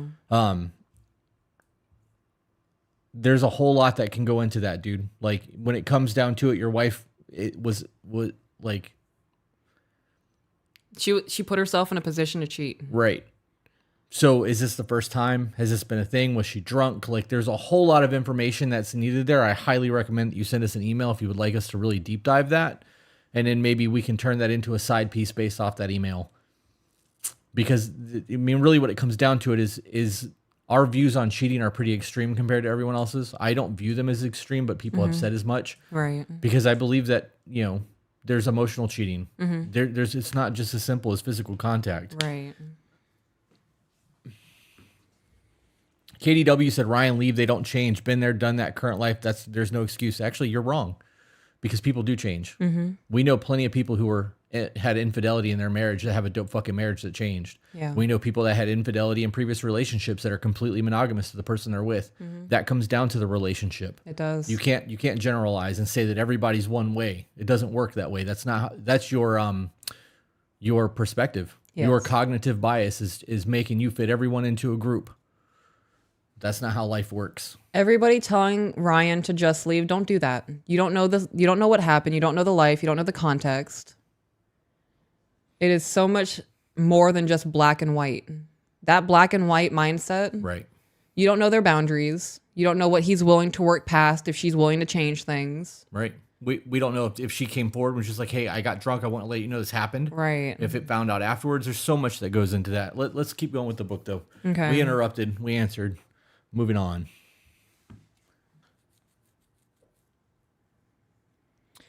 So going on with the poem. So he started giving commands like, hey, if we're together, I don't know if this is like him being overbearing, like she's just smiling at people like, hey, have a good day. See you later. Or if it's like, we're together and you're out there flirting with people and I'm laying boundaries. Because this goes on to say, this grew, I gave commands and all smiles stopped.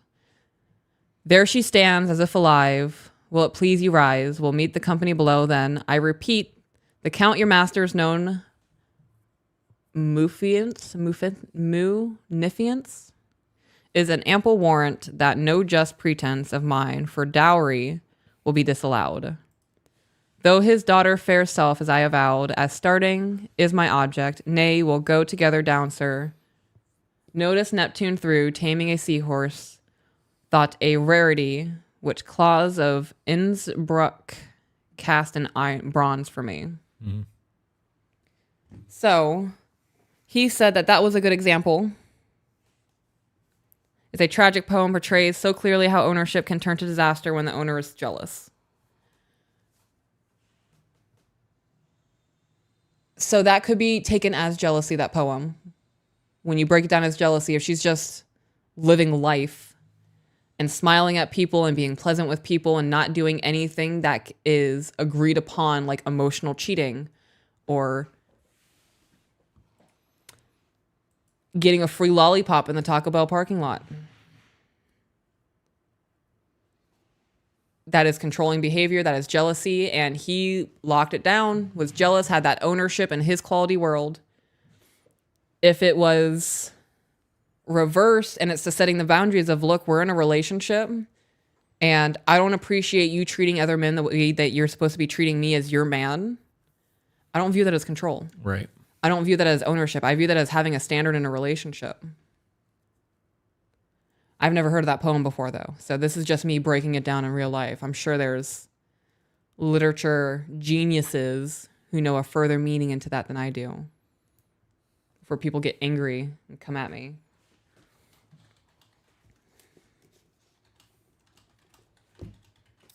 Okay. Choice theory teaches that my quality world is the core of my life. It is not the core of anyone else's life. This is a difficult lesson for external control people to learn. So I'm going to reread that. Okay. Choice theory teaches that my quality world is the core of my life. So everything that I see through my eyes, the information that I take in and process and have thoughts on, the way, everything. It is not the core of anyone else's life. This is a difficult lesson for external control people to learn. I don't understand not having that mindset anymore. Once that veil was lifted and I recognized that I'm piloting this thing and all the choices I make, whether I turn left or right, is either going to be a quicker way to get to what I want, or I'm going to have to take a detour for the next 3 hours. Yeah. We got another super. Okay. Says, me and my wife are high school sweethearts, but we have come into a situation where we both have uncovered childhood traumas. How would you guys handle baggage without prioritizing your partner or yourself first? Why not prioritize your partner first at times and prioritize yourself at times? Why don't you guys book a therapy session 2 weeks out of the month, and one of you focus on one and the other focus on the other, and during the week that you're not, like if she went week 1, you had week 2 off, you went week 3, and It's week just 4 on was me right off. now. Huh? It's just on me right now. And week 4 you have off. During that week 1, 2, you dive into her problems, and during week 3, 4 you dive into yours, and you guys work through the trauma together and grow together. It's healthy. Yeah. It's all, there are also days where I let you know, like, I'm going through it. Yeah. I am useless to you right now. Like, if you're having a crisis, I'm going to try my best, but. Yeah. Your childhood traumas also shouldn't dictate your future. Right. It went through it. It happened. The story that you tell yourself moving forward is what's going to. It's very loud. It is very loud. It sounds like they're right on either side of that wall. Yeah. Well, they're probably on the wall in the closet. Oh, yeah.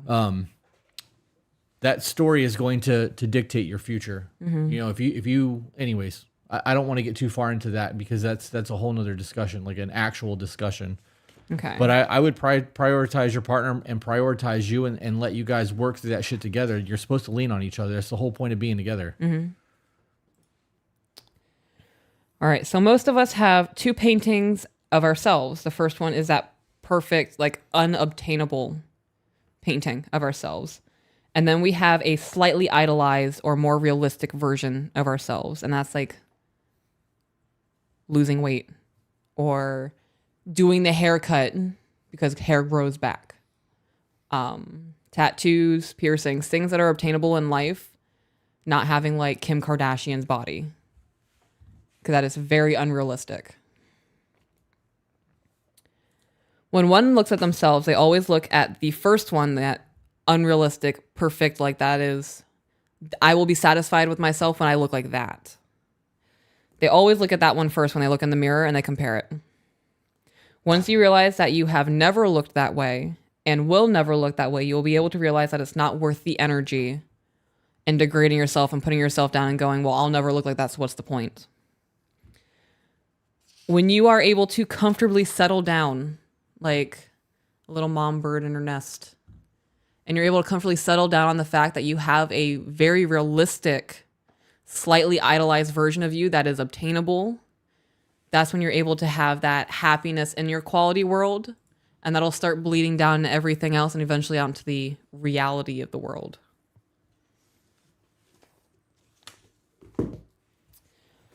Okay.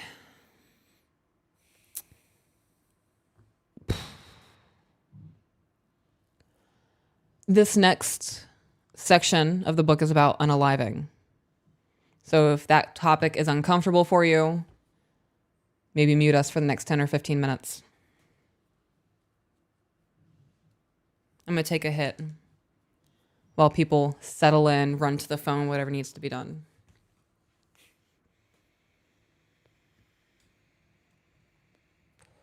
Are you hungry? I am actually.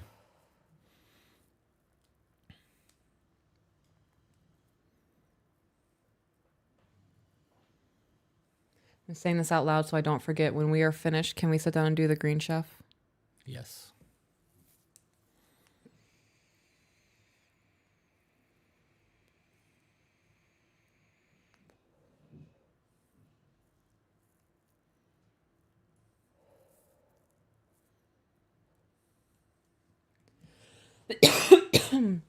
Oh, excuse me. You want to do Outback? Sure. Apparently, I looked over Okay.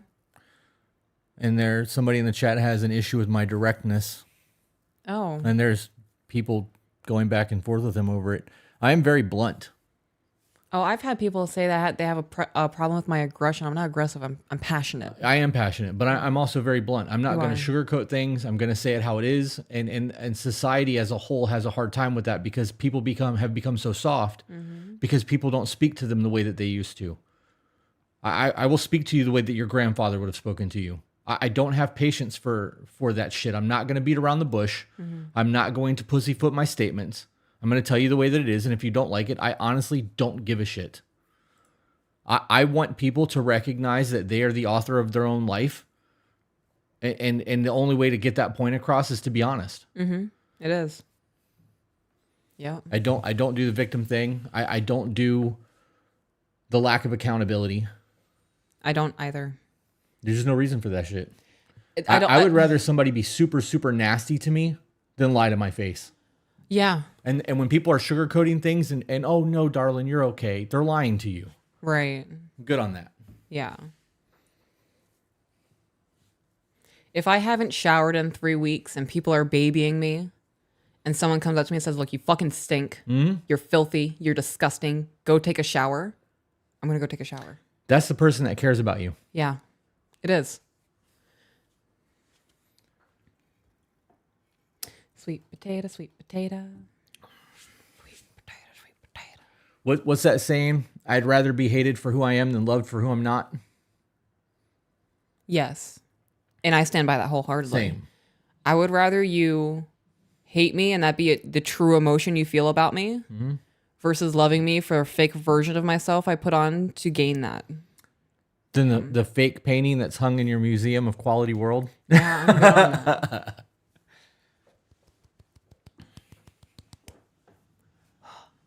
It's at that itchy stage. I just want to Yeah. get it. It'd be like that. It do be like that. It's so worth it, though. It's going to look so good. I can't wait to get the bee going underneath. Yeah. That's going to suck tattooing. No, what's going to suck tattooing is going to be when he has to do that honeycomb geometric shape behind it that you were talking about doing. Yeah. That is going to be a nightmare for that part of the body. For him. Because it's straight lines on a very curved piece where there's an area that you can't really rest your hands. I mean, he's going to pull it off. It's Jeff. I'm not worried Right. about him not doing it. I know with I the don't want it to size of be- my hands, it would be a fucking nightmare trying to do those little lines. I don't want it to be overcomplicated for him. If the honeycomb is too much, I'm okay with simplifying. I don't think it will be. Jeff is a gangster when it comes to what he's doing. Are we ordering food right now? Yes. Oh. Are we done with the book? No, we're about a page away. Okay. Okay. Hannah, your super chat expired without reply. If it was under $20, it will be right at the end of this. I have somebody screenshotting them that sends them to me at the end of our little foray. It will be replied to. It just will be after she's done with her book breakdown. After she's done with The Peaches Teaches. How many of your teachers get stoned with you? It's medicine. Yeah, it is. If I didn't have this, I would be far too anxious to be sitting up here doing this shit with you guys. The Right. podcast wouldn't exist. I would be far too recluse, too worried about things. I would not be where I am as a person. Okay. All right, so we are getting into the point that involves unaliving. So if you don't want to hear it, mute it. We can choose to put people in our quality worlds and picture them any way we want them to be. We can also choose to take them out. Even though it is unusual, we can actually remove every single person from our quality worlds except for ourselves. No matter how we picture ourselves, we can't take ourselves out.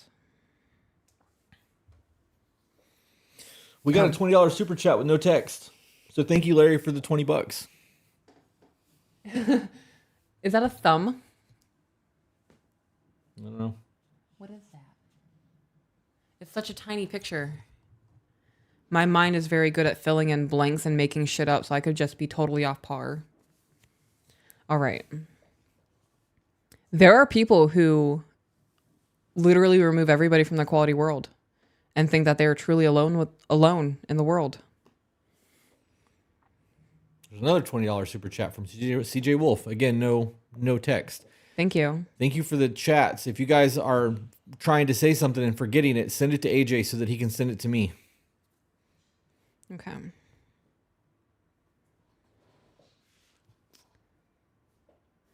That picture may be totally unrealistic, meaning the picture of ourselves, but as long as it is what we want, we have to keep trying to be like it. Like a vision board. Correct. It's dope. We can't escape from the self-imposed task by taking ourselves out of our own quality worlds. To take ourselves out would mean that we don't exist. And that's where the unaliving comes in. That actually makes a whole lot of sense. Yeah. Yeah. So nowhere in the book does he say that the quality world is the world within your mind. I dead ass live my life by, I'm like a little fucking tiny thing in here. And these eyes are my windows to the reality I'm living in. And I'm piloting this body. This is just a vessel for me. And if I take myself out of this vessel, the vessel is no longer operable. I don't know. That probably makes absolutely no sense. It's dope to hear choice theory say the thing I've been living my life by. There is, however, one thing we can do if we refuse to change the picture of ourselves being okay all alone. I'm going to read that again because I had to read that a couple of times. There is one thing we can do if we refuse to change the picture of ourselves being okay alone. I'm okay with being alone. Same. You know, it was either this morning or yesterday morning. I was in the bathroom and I'm doing my hair and I had the blow dryer going. And I'm standing there going like, yo, we were watching that show last night. And the FBI guy was like, when we first got married, my wife snored and I couldn't stand it.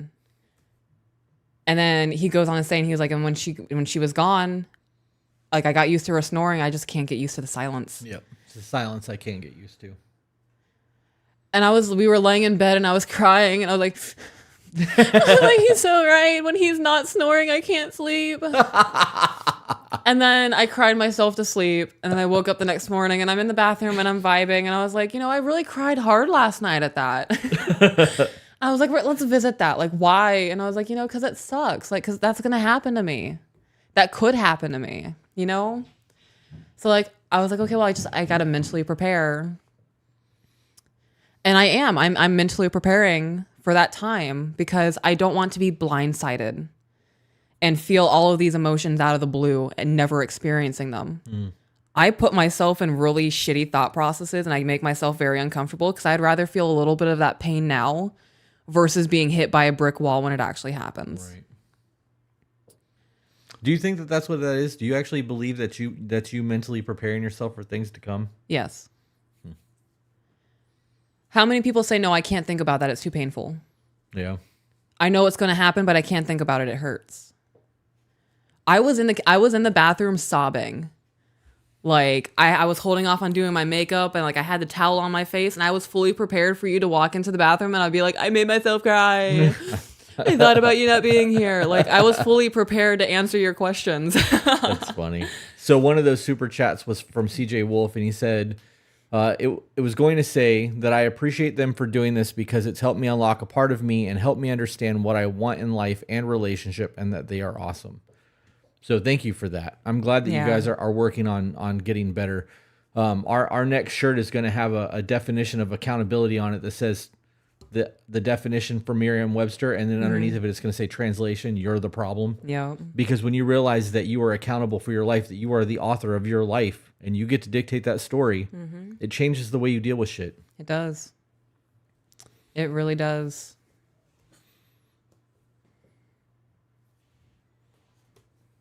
So when somebody is not okay with being alone, and they're all alone, they've cut off family, they have no friends, they don't leave the house, they recluse, they have internet friends that they talk to, but they don't feel that inhuman connection, so they're alone.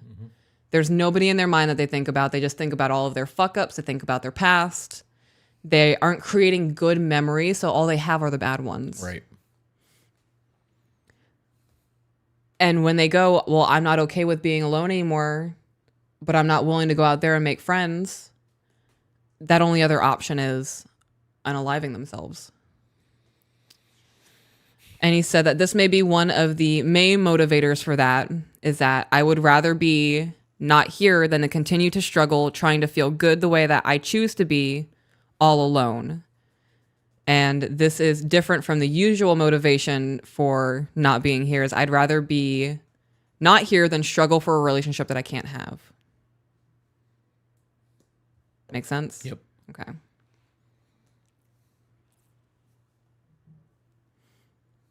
And now we are moving on to this. Almost all the things that we choose to put into our quality worlds are attached in some way to people because this attachment provides much of the good feeling that we all want. There is less satisfaction in owning a fine house, a powerful car, or a great painting if no one enjoys it with us. That's factual. Yeah. Yeah, it's absolutely factual. Dave Chappelle said that men buy nice things because women like men with nice things. Yeah. Yeah. There is a truth to that. There is a truth to that, though. Like, we had an experience recently that I told you afterwards would not have meant the same to me had you not been a part of it. Yeah. It's just not the same. And though I very much enjoy owning that thing by myself, but it's a whole lot different when we're together with it. Yeah. So I guess that could have sounded kind of dirty, but that was not a dirty conversation. I just don't want to give you guys that piece of my life. So I was trying to be vague. They saw it. Yeah. They were like, when the fuck did that happen? I was like, yeah, I'm keeping that to myself, bro. Like, I'm not sharing that with the world yet. I love it. It's us. It's just something that you and I get to know. Oh, I love that little bubble of it's just us. Yep. Oh, I'm getting emotional. That's why it's locked up. Oh. Okay. Somebody said, I'm still wanting to paint that picture, Peaches. We have a P.O. box, and I fucking love fan art. Oh my God, yeah. I have baked Danish Danny's. She painted me my Chaos Elmo with my vape. And that's our logo. That's our company. That's us. I'm going to get on Fiverr today at some point and have them do the 2BB logo somehow like modern, simple. Yeah. I got that other super chat from Larry. I was going to say that my wife sent me one of your TikToks about a month ago, and since then I've been binge watching all of your podcasts. You guys have given us the chance for a major level up. Oh, I love that. That's huge. Hell yeah. All we're doing is giving you guys ideas. The people who are able to hear this and like really dissect it are the ones who benefit the most. They don't get in their feels. They're not trying to pick things apart in a negative way or trying to turn it onto us. Not They trying hear to the have an I message got and go, you. right, and go, okay, how can I apply this to my life? Let me do the math and then do the shit. Yep. All right. Okay. The things we picture in our quality worlds may not be anything we want to own. They may be pictures of a beautiful sunset, a gorgeous public garden, a full moon, or the sighting of a huge blue whale. But all these pictures are most enjoyable when we share them with the people that we care about. Facts. It is on my bucket list to see like orcas or to go swimming with a whale shark. And I know that you're not going to go swimming with the whale shark with me, but if I get out of the water and you're on the boat super stoked for me, this was a waste of time. Right. You wouldn't enjoy it as much. Like, why am I here? Want me to tell you about it? Right. After the fact. No. After you've had the experience and it's already a good memory. Right. Only to have me go, yeah, okay, whatever, and then not be excited. Right. Or like go back and do it a second time and it's not as magical because like I've done this. Right. She said Danish and I looked up. That's so funny. I love that. I've given you a little nickname. I'm going to continue to call you Danish.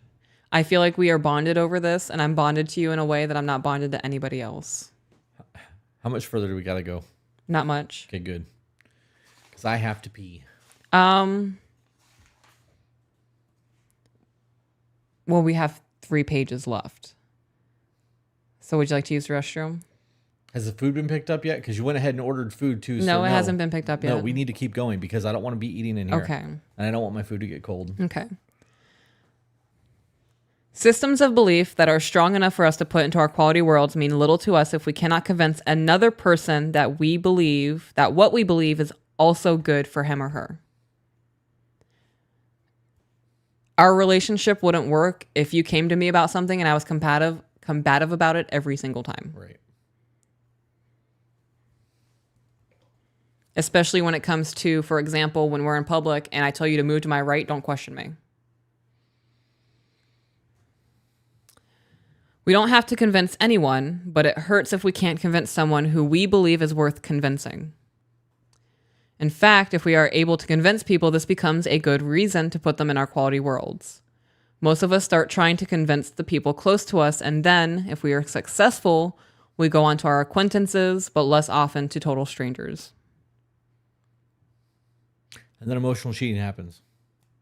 Yes.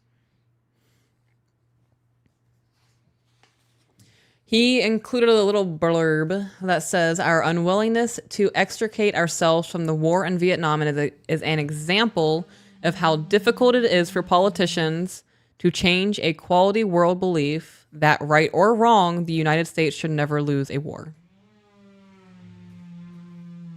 And we've lost a lot of them. Right. Few of our citizens shared that rigid belief, and the Army is now well aware of the risk of going to war when that going to war picture is not in the quality worlds of the majority of the people. Do you know what the most expensive war we've lost was? I'll even give you a hint. It's still ongoing. The Cold War. It's still ongoing. We won the Cold War. It's not the Cold War. No, we won the Cold War. We outspent Russia. We bankrupted them. I know the answer to this, and I'm just drawing a blank. Do you? Yes, because you've said this before. The war on drugs. Yeah. Yeah, that's the one. Wasn't that Nixon? Reagan. Oh, yeah. My homie, Ronald Reagan. He gets me through some really difficult times.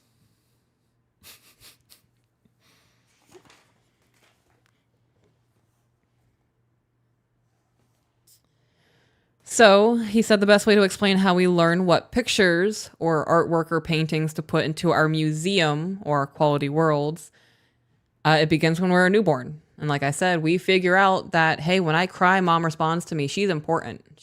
I feel loved by her. So she is the being in this baby's quality world. Like, there are other people, like dad's there. There's that sibling that keeps poking me.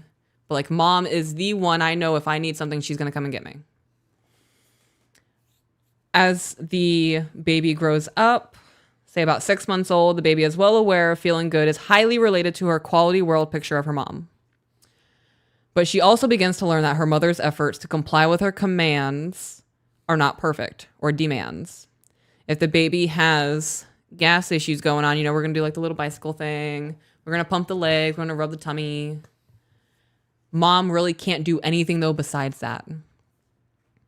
So whether mom succeeds or not, the baby may begin to appreciate in a dim way that her mother always tries to help her feel better. And she also learns that there are times when she has to do as well as she can by herself. So infants recognize that. Like they might whimper still a little bit and be like crying in pain and whatnot, but they understand that like, hey, there's nothing mom can do for me. That changes a little bit when babies turn into toddlers and toddlers can start making demands and moms just want the kid to shut up. So that's when that manipulation can start to turn on versus the understanding. Make sense?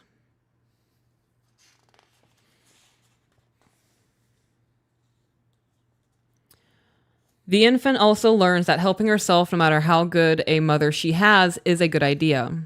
As she learns to help herself, she begins to put a strong picture of herself into her own quality world. She is now planting the seeds of personal freedom. Every kid has a very like dope picture of themselves as an adult, and that picture diminishes when that kid is not heard by the parents. A kid could be bullied at school. No, I don't know.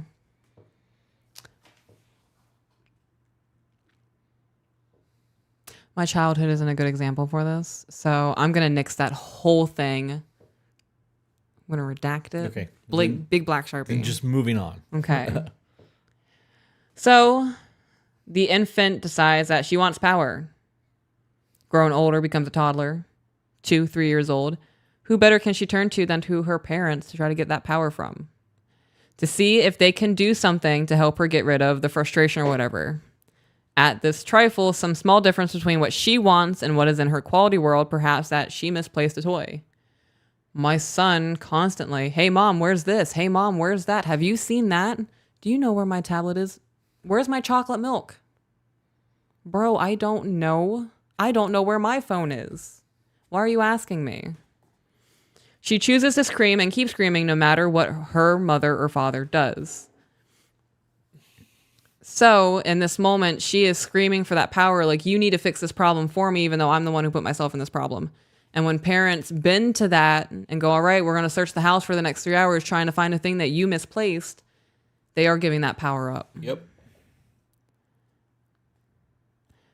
The baby says to herself, why not find out how much I can get others to do for me? Our daughter is having a lot of pushback on that right now. She is on her bullshit at 7 o'clock in the morning. And I'm like, look, we're not playing this game. Ugh. I'm over that phase. You don't give into it, though. You caught me the other day. You're like, look, why are you arguing with them? Yeah, she's 3. Right. 4. I didn't recognize I was doing it, though, because I was so focused on getting to understand, like, you have a choice. These are your choices. That I didn't recognize that I was having the back and forth. And I was like, damn, you're right. So I was like, all right, I'm done. You've lost your chances. You're losing whatever. At times, it's not so much that she wants anything in particular. She just wants to see if her parents will respond quickly and enthusiastically to her demands. Sometime between 2 and 4 years old, she discovers there is a limit and restarts the maturing process of modifying the picture of her parents doing everything for her that she had begun to form before the need for power kicked in. She finds that her parents won't do as much as she wants them to, and they are still well worth keeping in her quality world. So once your kid realizes, hey, you're independent, you got opposable thumbs, go figure it out, they're going to be like, okay. I hear that a lot. Okay. It's not even an argument anymore. My son, our son, is he'll push buttons. Will you carry me? I'm tired. No, walk yourself. Okay. He's just seeing if I'm willing to do it. Because if I'm willing to do it that one instance, I might be willing to do it next time he asks.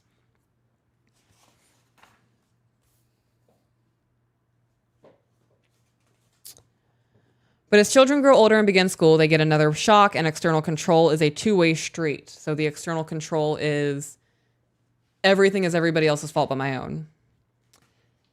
And most of the traffic is coming the other way. I wrote down read 10 because that's number 10. And I was like, because fuck yes, it is. When you recognize that you can be wrapped into other people's bullshit and not even be a part of it, and you recognize you're doing that to other people, it's like a 4-way stop. Nobody's moving. What the hell's going on? I also skipped over a bunch of my notes because I'm trying to rush through this for you. I appreciate that because I really don't want to eat cold food. Well, it hasn't been picked up yet. Yeah.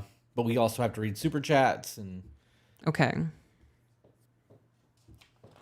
If the parents are sensible enough to couple their increasing demands that the child do what they tell them to do with a lot of love and explanations of why these demands are being made, and are strong enough to cope with the child's resistant behaviors by not responding in kind, things usually work out well.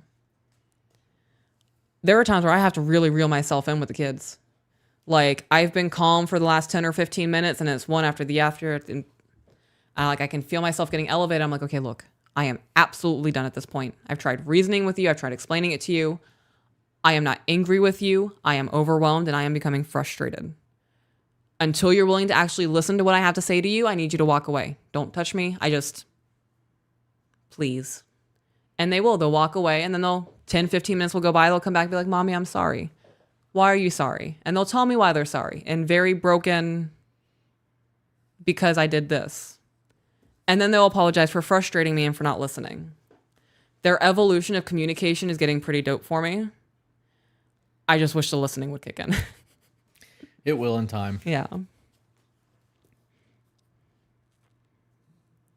The children keep their parents strongly enough in their quality worlds to realize that cooperation is better than trying to force the parents and not succeeding. Our son has that figured out. Daughter does not yet. And she is getting there. It is so much. They want things, right? For example, I want a Pop-Tart. Okay. On my way to get a Pop-Tart, they start throwing a fit about a Pop-Tart. Well, now you gotta wait. You saw me walking. Why are you... If you would have just cooperated and waited 1 second for me to put my thing down to walk over there, you'd have your Pop-Tart by now. Overreacting. I'm going on a tangent. I need to stop. By their teenage years, when the sex power hormones start to flow more freely, the power struggle between parents and children escalates, even with children who had been obedient in the past.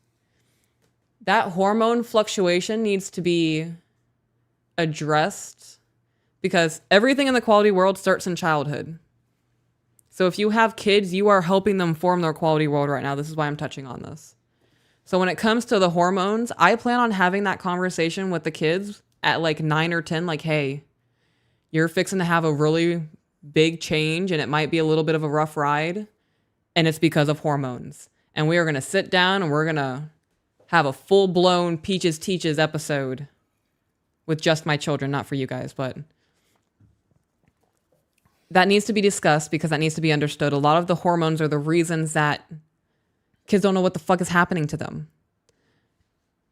That also changes as we grow. Like you said, males experience their highest level of testosterone in their early 20s, right? Yeah, late teens, early 20s. So when that starts to die off, libido changes, depression could be kicking in a little bit more. That's something that should be monitored throughout life. So when you're in your 40s and you're feeling super aggressive and all these other things, you don't know what's going on, get tested for get your blood work done. I don't usually do this. Don't usually do what? Plug the hormone thing. You don't have to. I know it's prevalent to the book. And I know that's something that really does correlate to emotional intelligence. That hormone plugging and us talking about Titan Medical is just to benefit the people who listen. Mm-hmm. And that's in the description of the video. I'm probably not going to plug that anymore because they're not sponsoring us to do so. Right. So he says in the book, pay close attention to what they do, but little attention to what they say. And he says that specifically in regards to teenagers. I think that should be applied in every aspect. Mm-hmm. You can sit there and say that you love me and have 1 foot out the door. Yep. Actions always speak louder than words. Yep. What makes things so difficult in our society is not our inability to get along with these people in our quality worlds. If we can't get along with them, we simply stay uninvolved, sometimes going as far as to avoid them. I have like little matches in my mind, in my own little quality world, my inner dream, whatever you want to call it. I have a tactical belt on and I have little matches. And when I'm surveying my friendships, it's a bunch of little bridges across a very roaring river, right? I want to specify. You fall in, you're having a hard time. And every once in a while, I'll visit the bridge and see what's going on in the friendship. And if things in the friendship are not going good or things are unhappy, people are feeling a certain way, and standards have been laid, communication has been had, I have no issue flicking a match at that bridge. And it will burn. And I will watch it burn. And I'll wave at the other side and be like, when you're ready, you can swim back across. That's the only other option. You can rebuild a bridge after that hard work has been put in, and you've shown me that you are true about being in my life in a way that is not harmful for me or my mental state.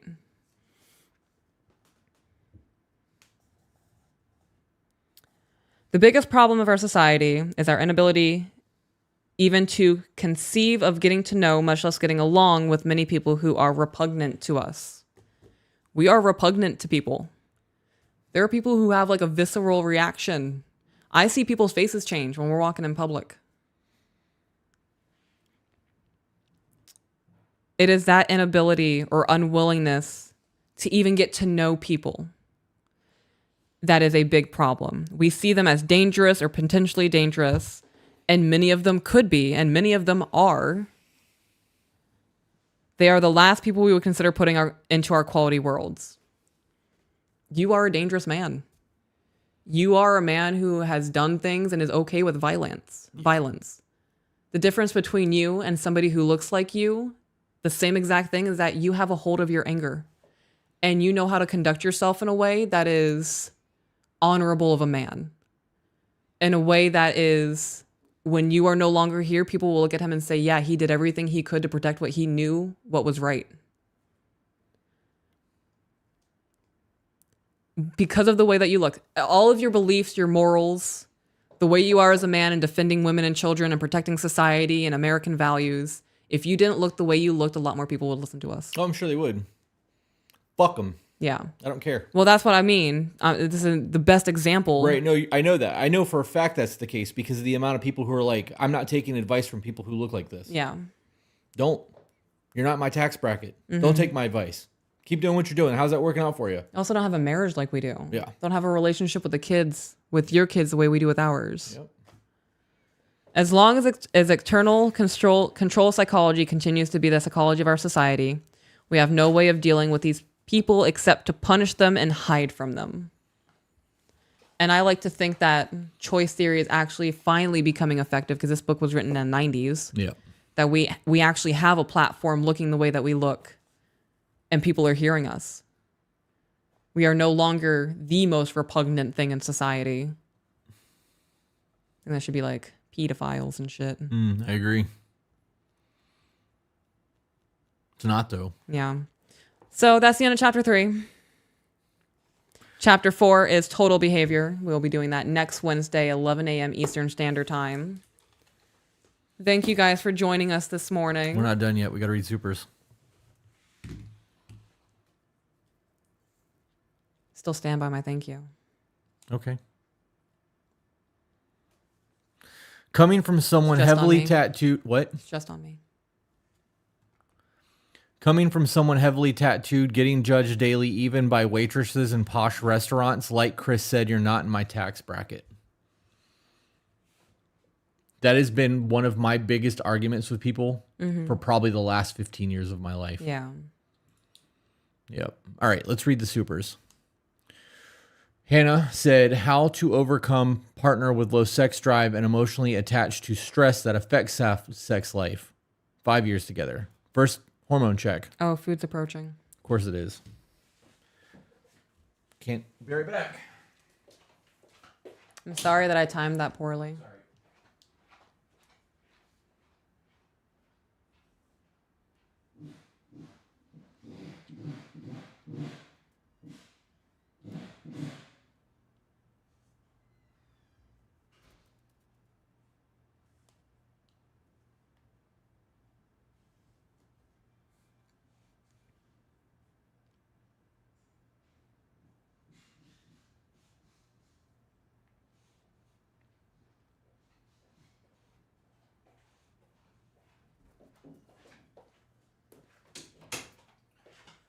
All right. So my first answer to that, she's that little E thing is the British pound, right? I believe Sterling so. or whatever it's called now. I don't know what the laws are over there, but low sex drive normally comes from a hormone issue. So I would start there. And then if that doesn't help, then I would look at the issues that stress is coming into. And then I would also at the same time, actually probably before all of that, I would look at your actual relationship with your partner. If your relationship's fucked up, it doesn't matter what they're doing. The intimacy and the actual sex drive won't be there. People don't want to sleep with people they don't like. Yeah. Bloody Red Rain, people change when they want to. Absolutely. Barbie said, y'all are truly amazing. You have opened my eyes to how I can be a better partner and mother while opening my own business. A true inspiration. I fucking love that. Opening my own business. If you're not working for yourself, you're working for the wrong motherfucker. Kendra said, my father-in-law wants me to leave my husband. That sucks. Good thing you're not married to your father-in-law. I saw that chick on TikTok. Yeah. Yeah. Does he think that you're not good enough for his son, or is his son not good enough for you? That's not. I don't understand why that even remotely matters. I don't know. You didn't marry your in-laws. You didn't marry your friends. You didn't marry other people's opinions. Right. You married your person. I mean, if like the father, like my son's abusing you, you should leave. Right. That's a different conversation versus. Right. Yeah. That's a very different conversation, different statement. Yeah. We got $12 from Olivia, but there's no... Oh, wait, there we go. My partner and I both are under 20. We love sitting, breaking down your videos, and communicating our views. You have provided a beautiful guideline for a relationship. Love that. I love that too. I'm seeing super chats coming up in the chat now, so I'm going to jump over to that. And that says from Marcy, when trying to create an exit strategy, should I be prioritizing saving or paying off debt, or each equally? Depends on how fast you're trying to vacate. Mm-hmm. If you're trying to leave tomorrow, savings account's not going to do it. Right. If you're trying to leave tomorrow, paying off your debt's not going to matter either. Mm-hmm. You need to be, I guess, savings would be the way to go. If you're trying to leave in 6 months, you've got time to save. That should be part of your exit strategy. Mm-hmm. How long do I have to leave? I gotta be honest. If you guys are in a horrible scenario and you're trying to get out quick, your debt doesn't fucking matter. Mm-hmm. I gotta be honest. If I was in a really bad situation and I owned my car, I'd be living in my fucking car. If you got kids, that's not an option. Hotels are not an option. I would find a place for the kids to go to. Yeah. I would call my mom, sister, my aunt. Yep. You'd be surprised at the people that are willing to help somebody that's in an abusive situation. Yeah. Yep. That covers all of the supers. Does anybody else have any supers they want to get in for us to get into? Because if not, I'm going to end this thing so I can go eat. Because it's 1 o'clock in the afternoon and I have not had any food yet today.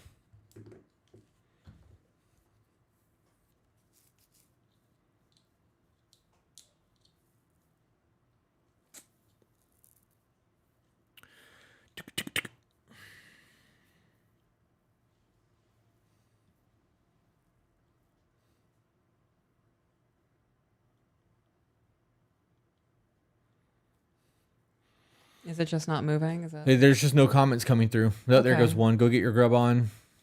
Have a great day. Share. Food. I'm ready for food. Yep. All right, All guys. right. With that being said, we will see you on the next one. Bye, guys. Oh, I don't have my